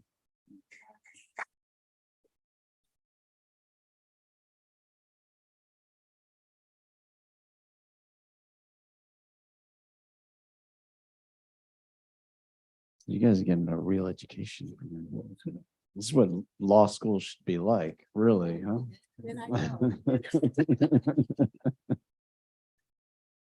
We could, yeah. So hold on for a second. Let me go, Arjun, and then you, okay? I'm sorry, go ahead, because you got the mic. Oh yeah. I just wanted to like uplift something that Osyrus had said about the youth as like change makers, and like this idea of even within the academic institutions, there's always these like disciplines. There's always like, you need to be able to be trained in sociology, trained in history, trained in all these things to even be able to speak about anything. There's a lot of like, there's a lot of gatekeeping within the institution, even to get to like a space like this and speak about something like this. I mean, I think that's what's like important about this, is we all have our own experiences, which is what you said we should bring to the table. And yeah, I just think that the idea of like cooperation can't come without the economic kind of the economic circumstances, like money. Like poverty is not a crime, that's what you said. And it's the idea of like, how is this money being funded? If it's coming from the state, if these bail funds are just coming from the state and it's this endless cycle, that's one way. But if it is people just doling out from their pockets, that is a complete form of cooperation. That is radical in and of itself, because these people are not they're not money talks at the end of the day. So it's like, that was just something that I was thinking about. And then the idea of like the idea of, I guess, cooperation as this form of debt, like the idea that someone needs to be indebted to someone else. It's not. It needs to be unconditional. There's no debt that you need. There's not going to be anything that you get back. And that's like something that we just can't do as society, because it's always give and take. It's always, I need this from you because I'm giving this to you. There's not empathy. There's not radical empathy. That's really what could solve, that really was what could be a precursor to real cooperation, but it just is not possible. Or it is, because exactly what you said, there is it's like, through connection, the impossible is made possible. There is a chance that in these impossibilities, there's something that's possible, but it's really about like being uninhibited, like with your speech, like using your speech as power. Like everybody here in this room can like really like take it upon themselves to like, if you think about the ripple effect of just speaking on just this conversation to 10 people, each one of us, what could that do? But what's actually happening after this? I don't know, but maybe it's not like there's just things, there's tangible things that we can do day in and day out, which could like create something very special, especially in this moment where we're seeing so much about these cooperation jacks and about these different forms of cooperation that are happening. The Little Rock Freedom Fund, the ways that we're also just like going outside of this quote unquote criminal justice system, that we're going into education, we're going into healthcare, we're going into all these different forms of injustice that are like leading into these systems. It's not just this one, there's always like these factors that are leading into people getting into the system. We can't just treat it as like a one, we can't pinpoint it as just like this individual isolated incident or isolated issue. And yeah, and I just think that also it was really powerful to just think about like self-care and all of this, and about how like emotions and all that stuff can just completely not be attended to, especially for people of color. And I just think that that's important as well when we're talking about this, because we can theorize all day long, but like the actual harm of theory itself, we're talking about theory and practice. Praxis, we always have to incorporate praxis into our theory, because we can just completely lose ourselves in like these ideas if we're not really grounding ourselves. So Thank you so much, Arjun. Osyrus, did you want to jump in at all? If not, or if so, Yeah, nah, just Want to reemphasize, man, you know, with any campaign, with any movement, it's essential to have your youth and young people involved in it. You know, our teachers, our professors, our leaders, a lot of times they have a lot of great information, but that doesn't mean they know how to teach it to us. You know what I'm saying? They might have the information, but they might not help us develop how to think on that critically. So we need our youth-led voices just as much in this movement, because if you look at it historically, with education, the change makers were the students, were the youth. You know, we wouldn't be in certain rooms in this educational environment if those youth didn't take a stand and have that guidance from, you know what I'm saying, some adults who just provided, like I say, resources, a little advice, but mainly it was the heart and the knowledge of those youth that helped propel those movements to where they were. So I definitely agree with you on that. And, you know what I'm saying, let's keep on continuing to make this an intergenerational movement when we're out here fighting for social change. Thank you, Osyrus. Okay, hands are starting to go up, so we're going to take 3 comments and then maybe we'll come back to the panel. We're going to start with you. 1, 2, 3. Okay, so go ahead. Thank you all for sharing your stories. Tracy, I have a question for you. In your stories about the people that were there for you, you mentioned one community that wasn't there for you, and that was the medical community. And I'm not a lawyer and I'm not in law school, but I do understand you're Presbyterian and CUMC and by extension Weill Cornell. And so I understand, and you're probably the only other person here who knows this, that the power imbalance up there is so palpable. You can feel it on every single level of this kind of medical institution. And I wanted to ask that in such a space, do you think that the kind of cooperation framework that we're talking about can exist? Actually, let me rephrase that. It does exist. It exists to cover up the crimes of an OBGYN who assaulted his patients for decades, but it chews out the most vulnerable members of our community. And maybe I'm jaded, but how do we bring this energy up to 168? Because medicine and law will always intersect. We just like to believe we're like different people, but we're not. Thank you so much. I know it's going to be hard not to go directly to that, but hold on. Let's go Nay and then Hope, okay? Okay. Thank you all for sharing your stories. This is just like such an honor. I'm at the law school and I'm doing work with Professor Susan Sturm and Alejo Rodriguez, and he is formerly incarcerated, and he has brought other formerly incarcerated folks into the law school space, including Judith Clark. So it was interesting you brought her up. And we're in a course about breakthrough and abolition through transformative learning exchange. And the work that I'm doing specifically with Alejo is on participatory defense. And so this has been just like an incredible thing to hear, because I wasn't even quite aware of these tensions that exist between the public defenders and participatory defense.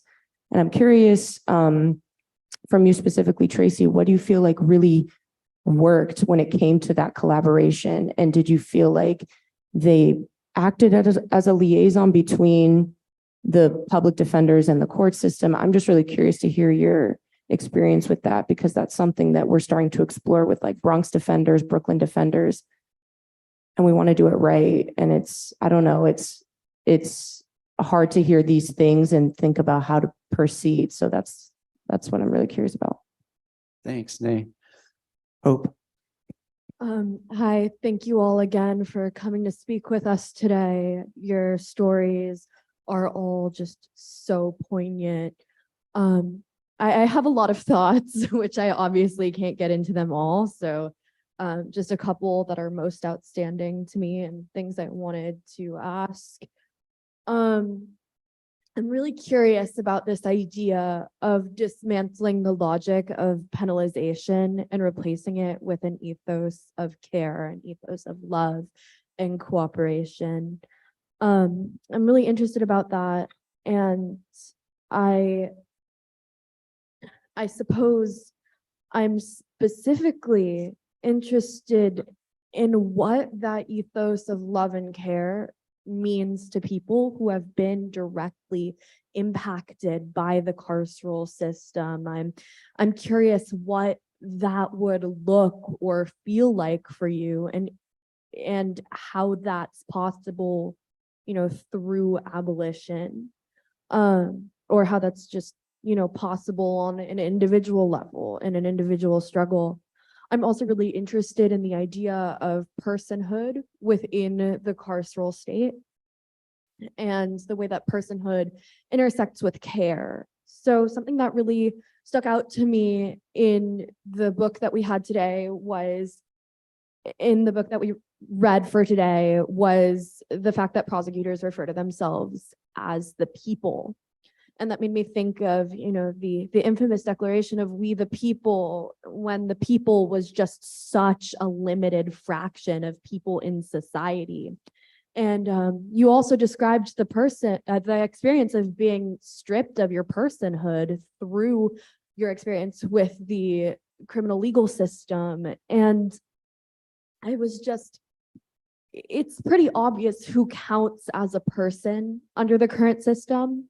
And I was wondering, what thoughts do you all have on how that definition of personhood can change? And that being said, I'm sorry I'm going on so long, but the intersection of personhood and care, because the carceral system also aims to stop people from caring about the people who are being directly impacted by it. What I've been hearing from what everyone has been saying about public defenders is that it's not about caring about the opinions of the people who are actually being affected, about the opinions and the needs and desires about the person on trial. It's about the attorney trying to get a specific verdict and the attorney's feelings. And I read a New York Post piece, regardless of my thoughts on the New York Post, I decided why not read that piece. And it painted this absolutely vile caricature that was almost seemed as if it was developed to make sure that the broader public didn't care and didn't acknowledge your personhood. And that was absolutely horrifying. So yeah, I'm sorry for that laundry list of thoughts, but I'm just really curious about your experiences with ethoses of love and care, what it means to engage with personhood, and if personhood can become more inclusive or functionally inclusive, and I guess just what these changes would look like for you. Thank you so much, Hope. So sometimes when you group questions, there are common themes that let you kind of, then these though felt a little bit different spaces though. So it would be helpful to kind of address them, the law and medicine question, and then the defense, the collective defenses and relationship, and of course, these questions of love and care. But you want to start, Tracy? I'll start. So I want a job when I go back on Monday. So I'll be careful. But that's exactly the point. That's how they do it. Economics keeps us quiet. I work for one of the highest paid hospitals in the city. I need my job. And I struggle with, what do I say as I go back into that institution? It was the fastest way to get back to work. That's why it was important that they not fire me. And so there is a tension that I have of, how do I go back, but also continue to speak up for myself and feel empowered, and to be able to be empowered for my patients. That's my role. I don't have a perfect solution to that.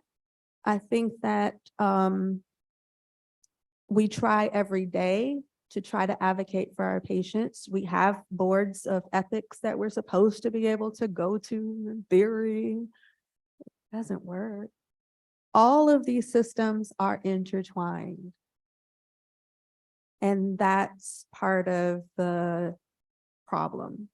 They don't see the way that they're intertwined with all of the systemic racist systems, or they don't want to see. They know. These are smart people. They know. But It's easier to pretend. It keeps the money flowing. And I want a job Monday, so I won't go further.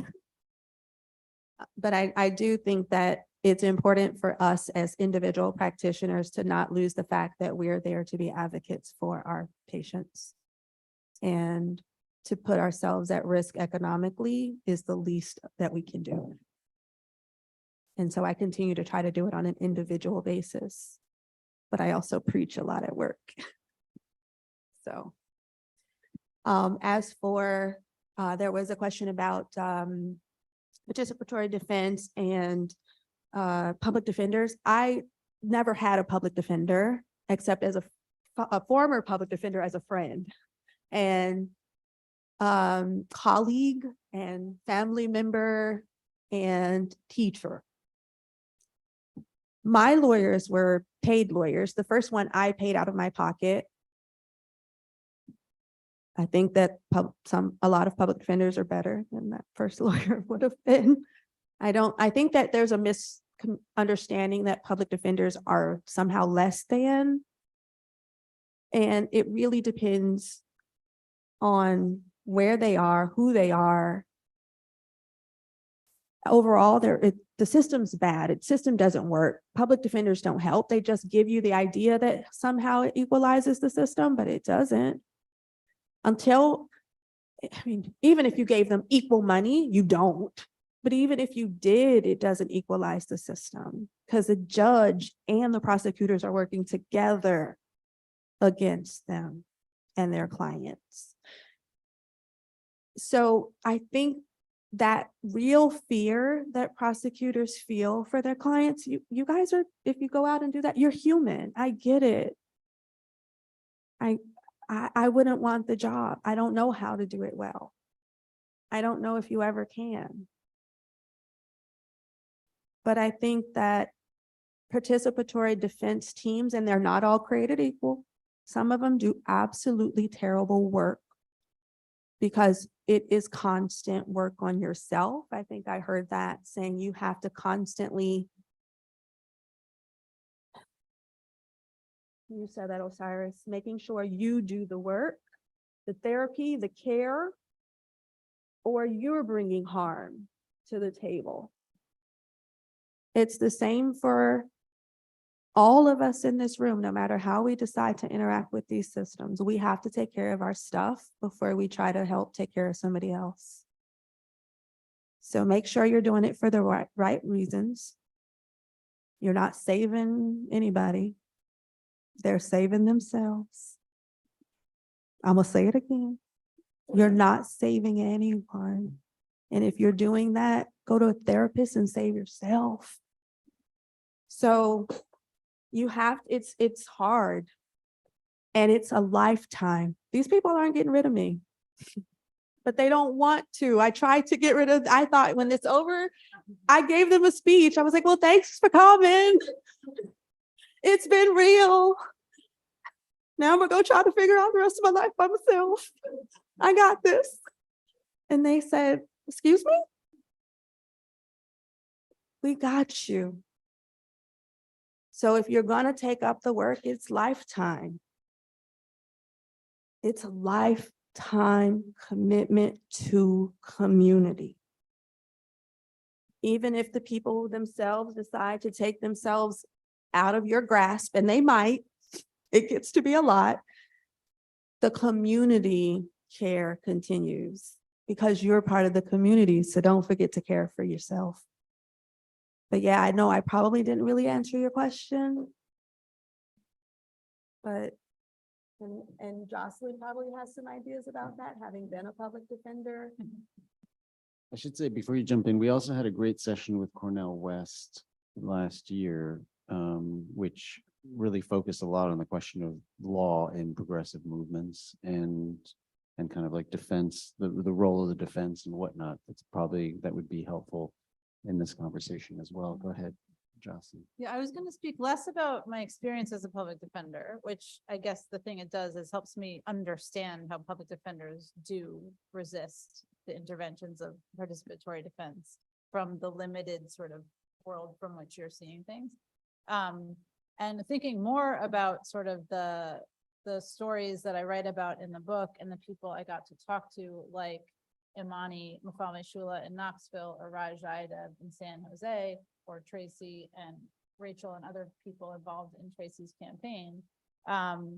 What I heard again and again was no consistency as to how cooperative the public defenders were. Sometimes they were cooperative, sometimes they were not. Sometimes the private lawyers are cooperative, sometimes they're not. But very consistent tension, whether they're working together or not working together. So whether it's a public defender literally throwing the Knoxville hub out of the office, or not literally throwing, but asking them to leave the office in their very first case that they end up helping to get dismissed. Or, you know, I don't know if you all know who Raj Jaidev is. He's a founder of Silicon Valley Debug, and he's a McCarter genius, et cetera. I had a lot of Zooms with him over the course of writing this book. He's so generous in sharing the whole history of debug. So he's been doing this for almost 2 decades. And still, we had a Zoom one day where he was like, I'm sorry I'm late, but the most amazing thing just happened. There's a public defender we work with all the time who's on our side. He comes to our parties. He's a good one.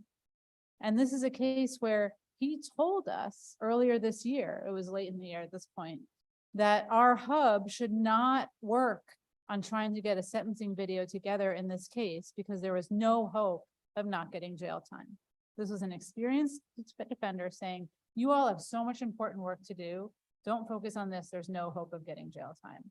And guess what had happened that morning, right? The person was sentenced to no jail time. And Raj was like, and Raj is this brilliant person who has pioneered this form of organizing. And he was like, I forgot it all over again. And then I relearned it all over again. That just because someone who's well-meaning and loving, and again, it's like, this is a loving public defender, an experienced public defender, just because they tell you what's possible and impossible doesn't mean you listen to them, which they didn't, even though they're in a respectful relationship, even though they're in community together. They didn't listen, they kept going. And so that's its own kind of tension, even if it's, I mean, I think it's you can be in community and in tension. So I do think there's a wrong kind of participatory defense, and that is one in which there is no tension between the public defenders and the hub over time. I'm thinking about the question, how do we show care? I read something once about how people who are unhoused and stand on corners of Panhandle a lot of times are not used to direct eye contact. At a certain point, they just get used to people ignoring them and walking by them, or when they're sleeping on the sidewalk, stepping over them. They get used to no personal interaction. And so as a society, we just got to get back to caring and seeing somebody for who they are. In this country, we make a love song out of tragedy, romanticize calamity and devastation all around over the world. You know what I'm saying? So I knew with the Little Rock Freedom Fund, what we were doing, was keeping in constant contact with Donna, showing that we care about her and we love her still. And when she came home, what do you need? Start listening and asking the questions and making sure that all the resources are available. But we got to start caring before the demise even happens, you know what I'm saying? And so I got to mention this too, you know what I'm saying? The work is ongoing with the care. Currently, Mujera Lungeo, who was a part of that same federal case, is still incarcerated for over 2 years now. So caring in this situation looks like making sure his family is good and talking to them and seeing what they need and what assistance would take care of some of their stress. Because I think we forget about people while they're locked up. I don't think it, I know we do it. Because when they come home, we expect them to just come home and pull themselves up by their bootstraps, like they say. But that's not the case, you know what I'm saying? We are base building with people who are formerly incarcerated. These are real people and individuals. So building our base with them is something that a lot of people don't do because they're too focused on reading the van list. Who voted in the last couple of elections, listening to them and talking to them about what their concerns and what issues they are having in the community, and then implement whatever ways we can do research and using data to help them with those issues. But who's looking out for the people who are just coming back and reentering into society and making sure they have what they need? Sometimes they need jobs. Sometimes they need childcare assistance. Sometimes they need food. Sometimes they need opportunity to have a conversation and feel involved. They need ownership and stake in the community. They need all of these things. It's like a person showing up for the first time in New York City from a place like Little Rock, Arkansas. You see me when I'm here, I'm looking for my tribe. Tell me, you know what I'm saying? Sometimes the person, hey, where's the open mic at? Where's the jazz bar? Where's the cafe? Where's the park? Where they play bingo at? Who's playing chess? You got all these questions, but you don't know who to go to for those answers. So it's looking at people and seeing who they are, asking them the questions, listening, and then knowing how to respond to that, knowing how to reply to what people ask for. And it's simple. You don't have to talk over anybody's heads. The programming we do with Little Rock Freedom Front has a heartbeat.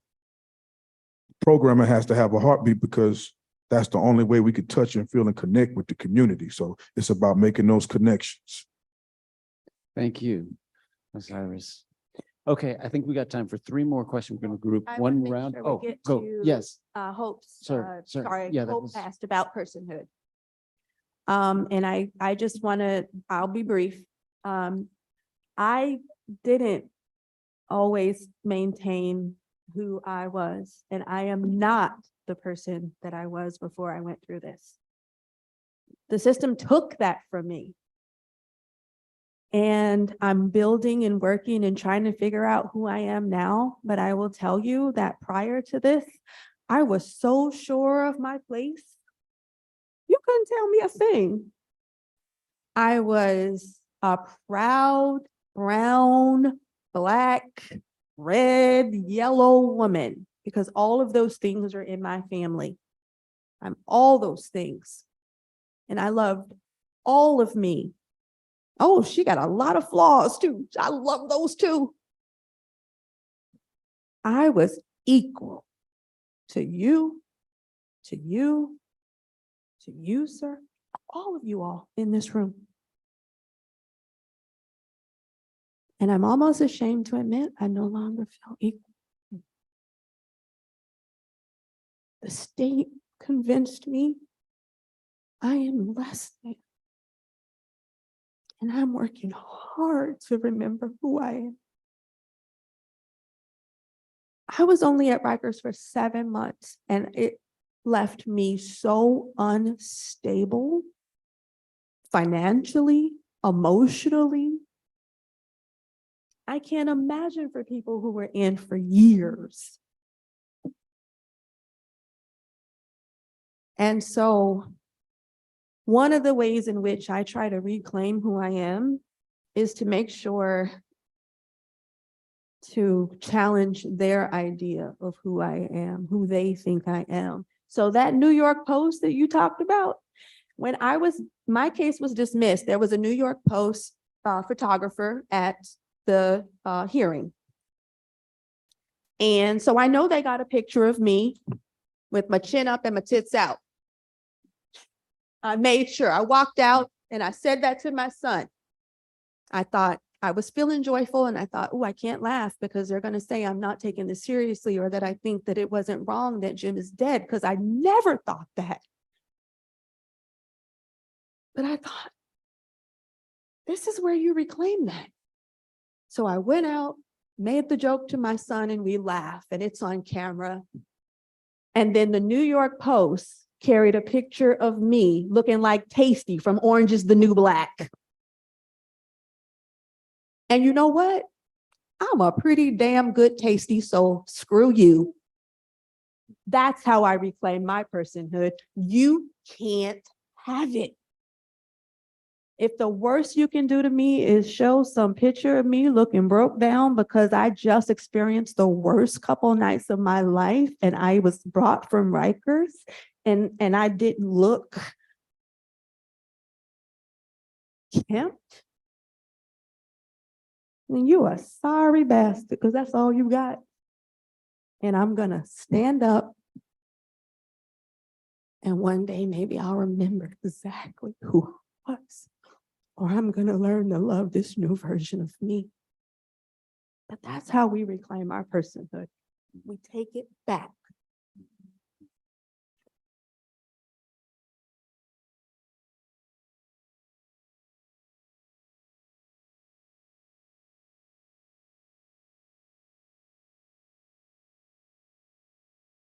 Thank you, Tracy. Becca, Allison, and then Nikita.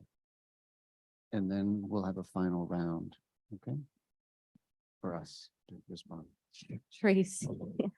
I mean, I can't stop thinking about your story, and I can't even begin to thank you for being here today, specifically here in Columbia, because of what you went through here in Columbia.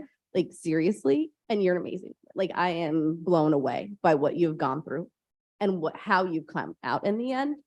And I think that, I mean, I'm big on storytelling and how I think that hearing this perspective from you makes the world of difference.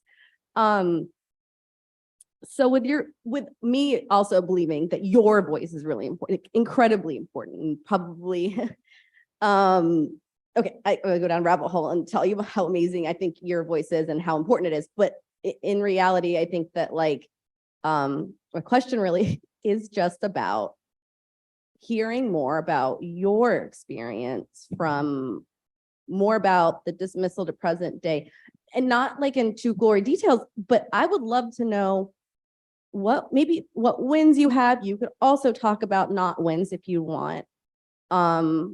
Getting back to work and maybe the fact that you are just, it sounds like now getting back to work. I think we understand a little bit of that would help us frame all of this to really, because it's the personification, it's the putting the person to what's happened and then understanding your story. So essentially what I've asked, but my main question is actually just like, how are you doing?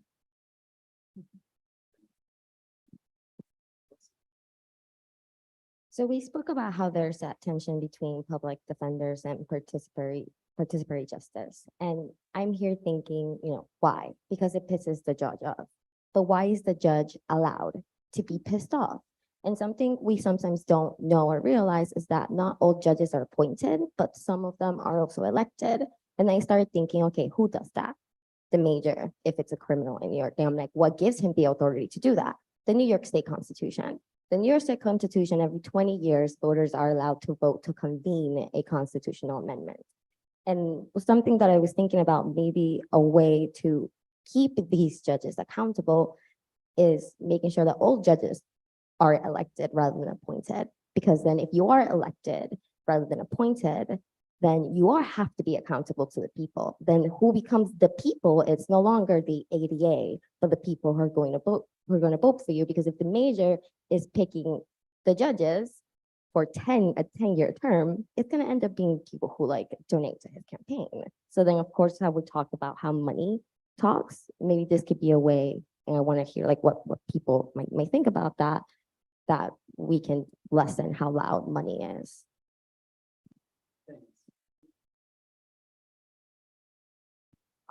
Thank you so much. This was overwhelming in every way. I wanted to basically, Osyrus, you spoke about when people come back home, but there are also people who don't have homes to come back to. And when I was reading the entire book, thank you, Jocelyn, for writing it in such a beautiful way. I've actually referred it to like 15 people.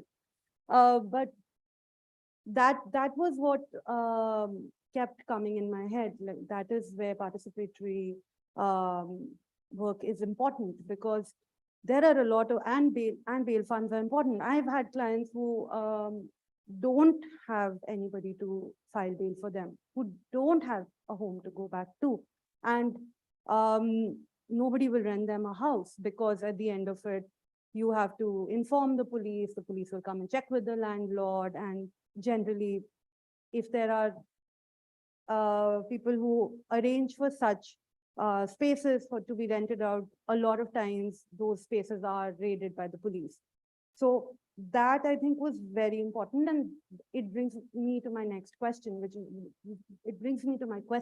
is basically about the point of the backlash. How do you deal with the backlash when it arrives, and how do you play that kind of balancing act because at the end of it, the work needs to continue to be done. You can't, but at the same time, if you're just over and about and just doing whatever the hell you think is required, which is of course very important, they'll just shut you down. The state is extremely powerful in that way.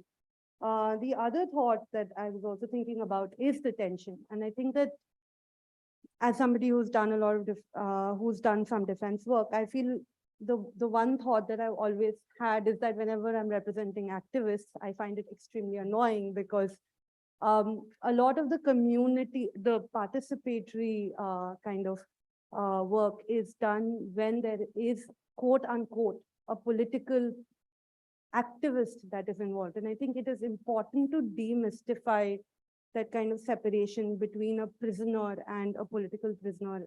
At the end of it, like all prisoners are political prisoners.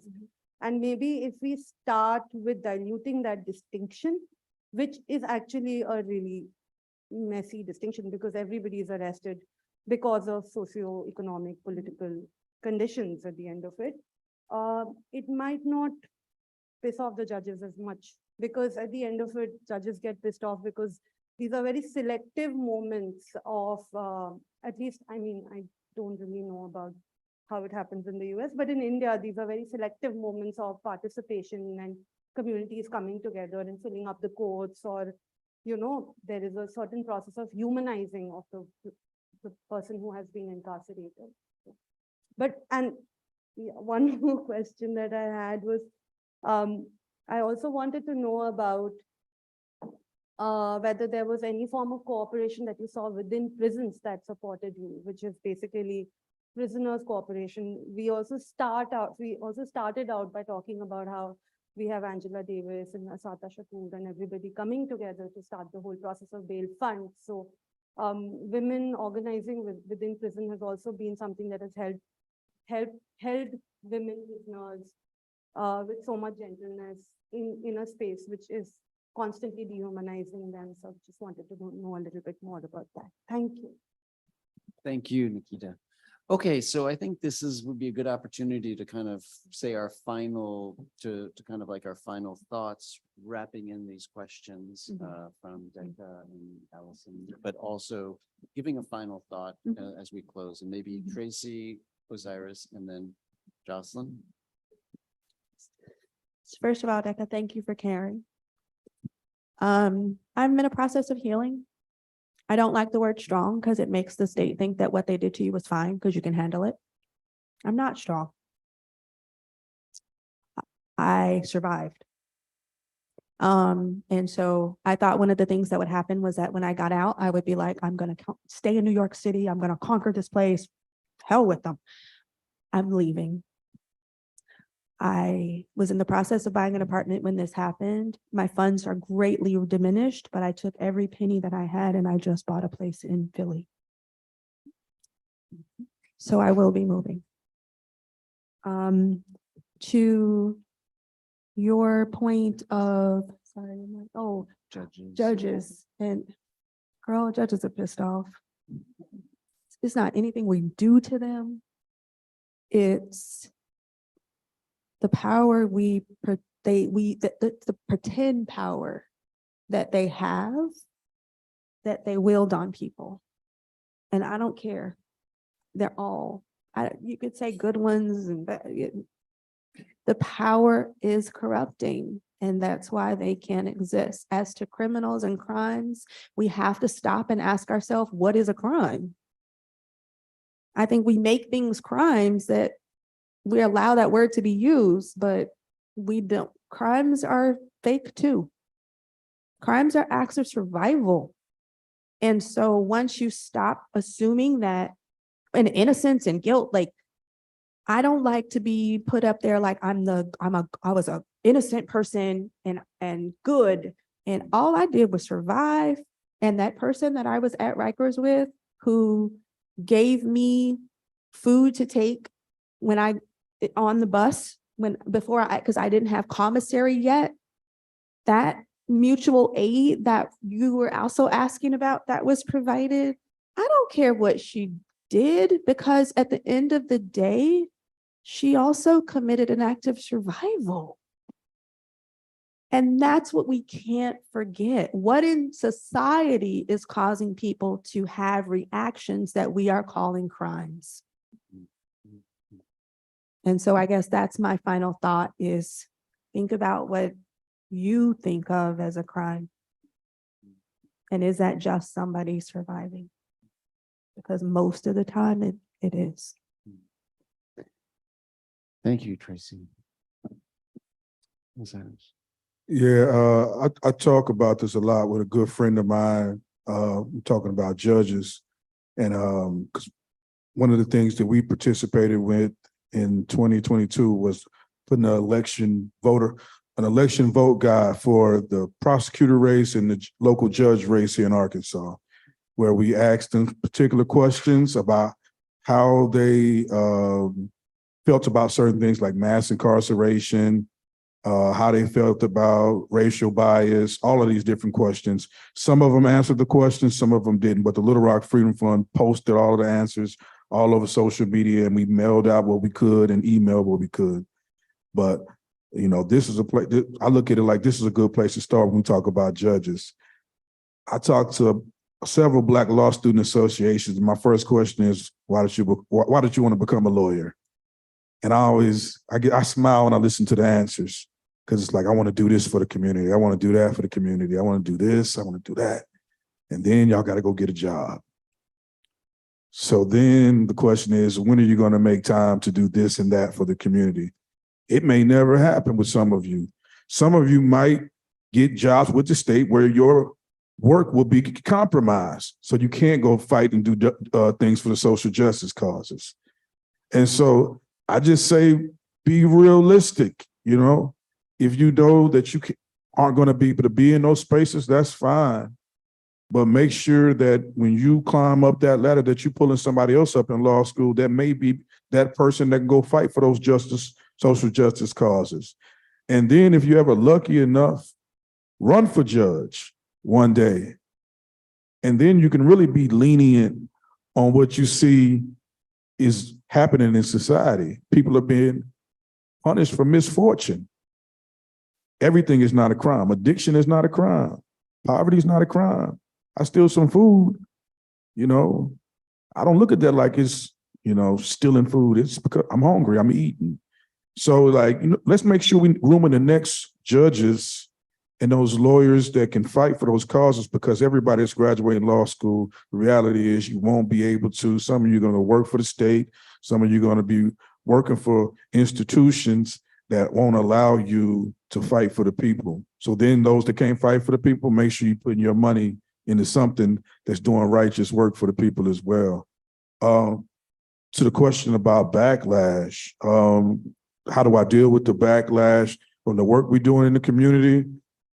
We literally are raising the next journalists, the next reporters, literally in Central Arkansas. This past year, youth engagement, we started working with a great nonprofit called A Village Place, where we got to work with high school and middle school students who were interested in starting their own news. While I was interested in starting our own newspaper, they were interested in starting a magazine. So you know what? Hands off, do the magazine. Talk about the things in the community that really, you know, impact you. Sometimes it was art. Sometimes it was entertainment or, you know, fashion. But a lot of the things that you've had to say revolved around social justice, social change, politics. We had articles in there from everything from critical race theory, social emotional learning, to ending the Uyghur genocide. And these were high school and middle school students. So when I say we're raising the next journalists, How we deal with the backlash? By taking control of the narrative. You can't be upset about the work that I'm doing and then the media has my back and tell us how great the work is we're doing. We got a lot of media sources out here that have corporate interests. So now, if we believe in socialism, why are we not fighting against that capitalistic corporate media source and putting out our own media and telling our own stories on our own terms and showing the beauty of the work? Because you're going to hear about the struggle all the time, but showing the beauty of the work that we're doing. That's why we stay connected to the people. You know what I'm saying? And that's why when we publicize what we're doing, a lot of times it's just word of mouth. These women and men who are incarcerated depend on each other while they're incarcerated more than they depend on the people outside a lot of times. So we have to make sure that they get word about the work that we're doing so we can be an asset and a resource to them. You know what I'm saying? I'll end it by, saying this. I don't really have much else to say, but I'll say this. When Dawn was incarcerated, everything that was going on in that jail, she communicated to me in some type of way. Phone call, email, text message, whatever was set up to communicate, she would communicate that. She literally heard and saw a woman give birth in jail. They didn't know when she went into the jail, they didn't give her a pregnancy test, or they didn't give her another pregnancy test while she was there, and they didn't know she was pregnant. The COs didn't see that this woman that gave birth in a jail cell until they saw the umbilical cord hanging from under the blanket as the lady was holding her child. And so they were going to keep that story quiet until she reached out to me. And then immediately, me, Omavi, and Ryan D. Davis, another person who works with Little Rock Freedom Fund, let's start finding our journalists that's going to tell this story right here. Because obviously the Pulaski County Jail don't want it to get out. So we were able to find a journalist who actually cared about our story. So dealing with the backlash, I'm perfectly fine with it. But let's make sure that we have journalists out there who provide that inspirational re-up for the work that we're doing. Thank you. Jocelyn? Sure. Really quickly, again, with gratitude for everybody for your questions, and especially to Tracy, Osyrus, and Bernard for being in conversation here. So the subtitle of the book is How Ordinary People Are Dismantling Mass Incarceration. And I did not write that subtitle. And I resisted it heavily and even tried to say no to it a few times. I got to name it Radical Acts of Justice, but my publisher thought it was just much clearer to a popular audience what I was getting at than some of the, more professory sounding subtitles I had. But one of the things that frustrated me about it was this word ordinary, because I had just finished drafting this book and talking to organizers and being in these spaces, both virtually and in person. And it felt so extraordinary.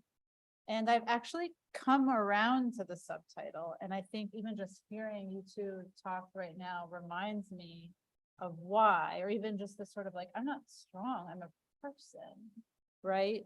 It's the acts that I write about are people, and they might be doing extraordinary things collectively, but they're also just people. And that's in contrast to the prosecutors claiming to be the people of the state of New York. And they're not ordinary, right? They're actually elite and scary and not who we want calling themselves the people. So I've come around to it, reminding myself that to be an ordinary person actually is kind of a wonderful thing to be. That also just makes me really glad to be part of an overall thinking about coöperism, right? Because then it's less about being extraordinary or finding some secret tactic, right? These are no longer secret tactics. They're tactics that are just that are everywhere, but more about the cooperative aspects of collectively participating together and showing care and love, including in the face of tremendous backlash. So, yeah, I just wanted to. Excellent. Thank you so much. Thank you. I really feel that we had an extraordinary legal education this evening. from Tracy and Osyrus and Jocelyn. I feel that we've had an extraordinary philosophical education this evening. Tracy, when you were talking about definitions of crime, I was thinking that you were way outdoing real famous French philosophers and others on how you were developing that. So so we've had a real education this evening. Thank you so much. I'm honored that you blessed us with your presence and your voices. So thank you very much, Tracy. Osyrus, thank you very much, Osyrus. And thank you, Jocelyn, for bringing us together with your book. All right. Thank you all for coming.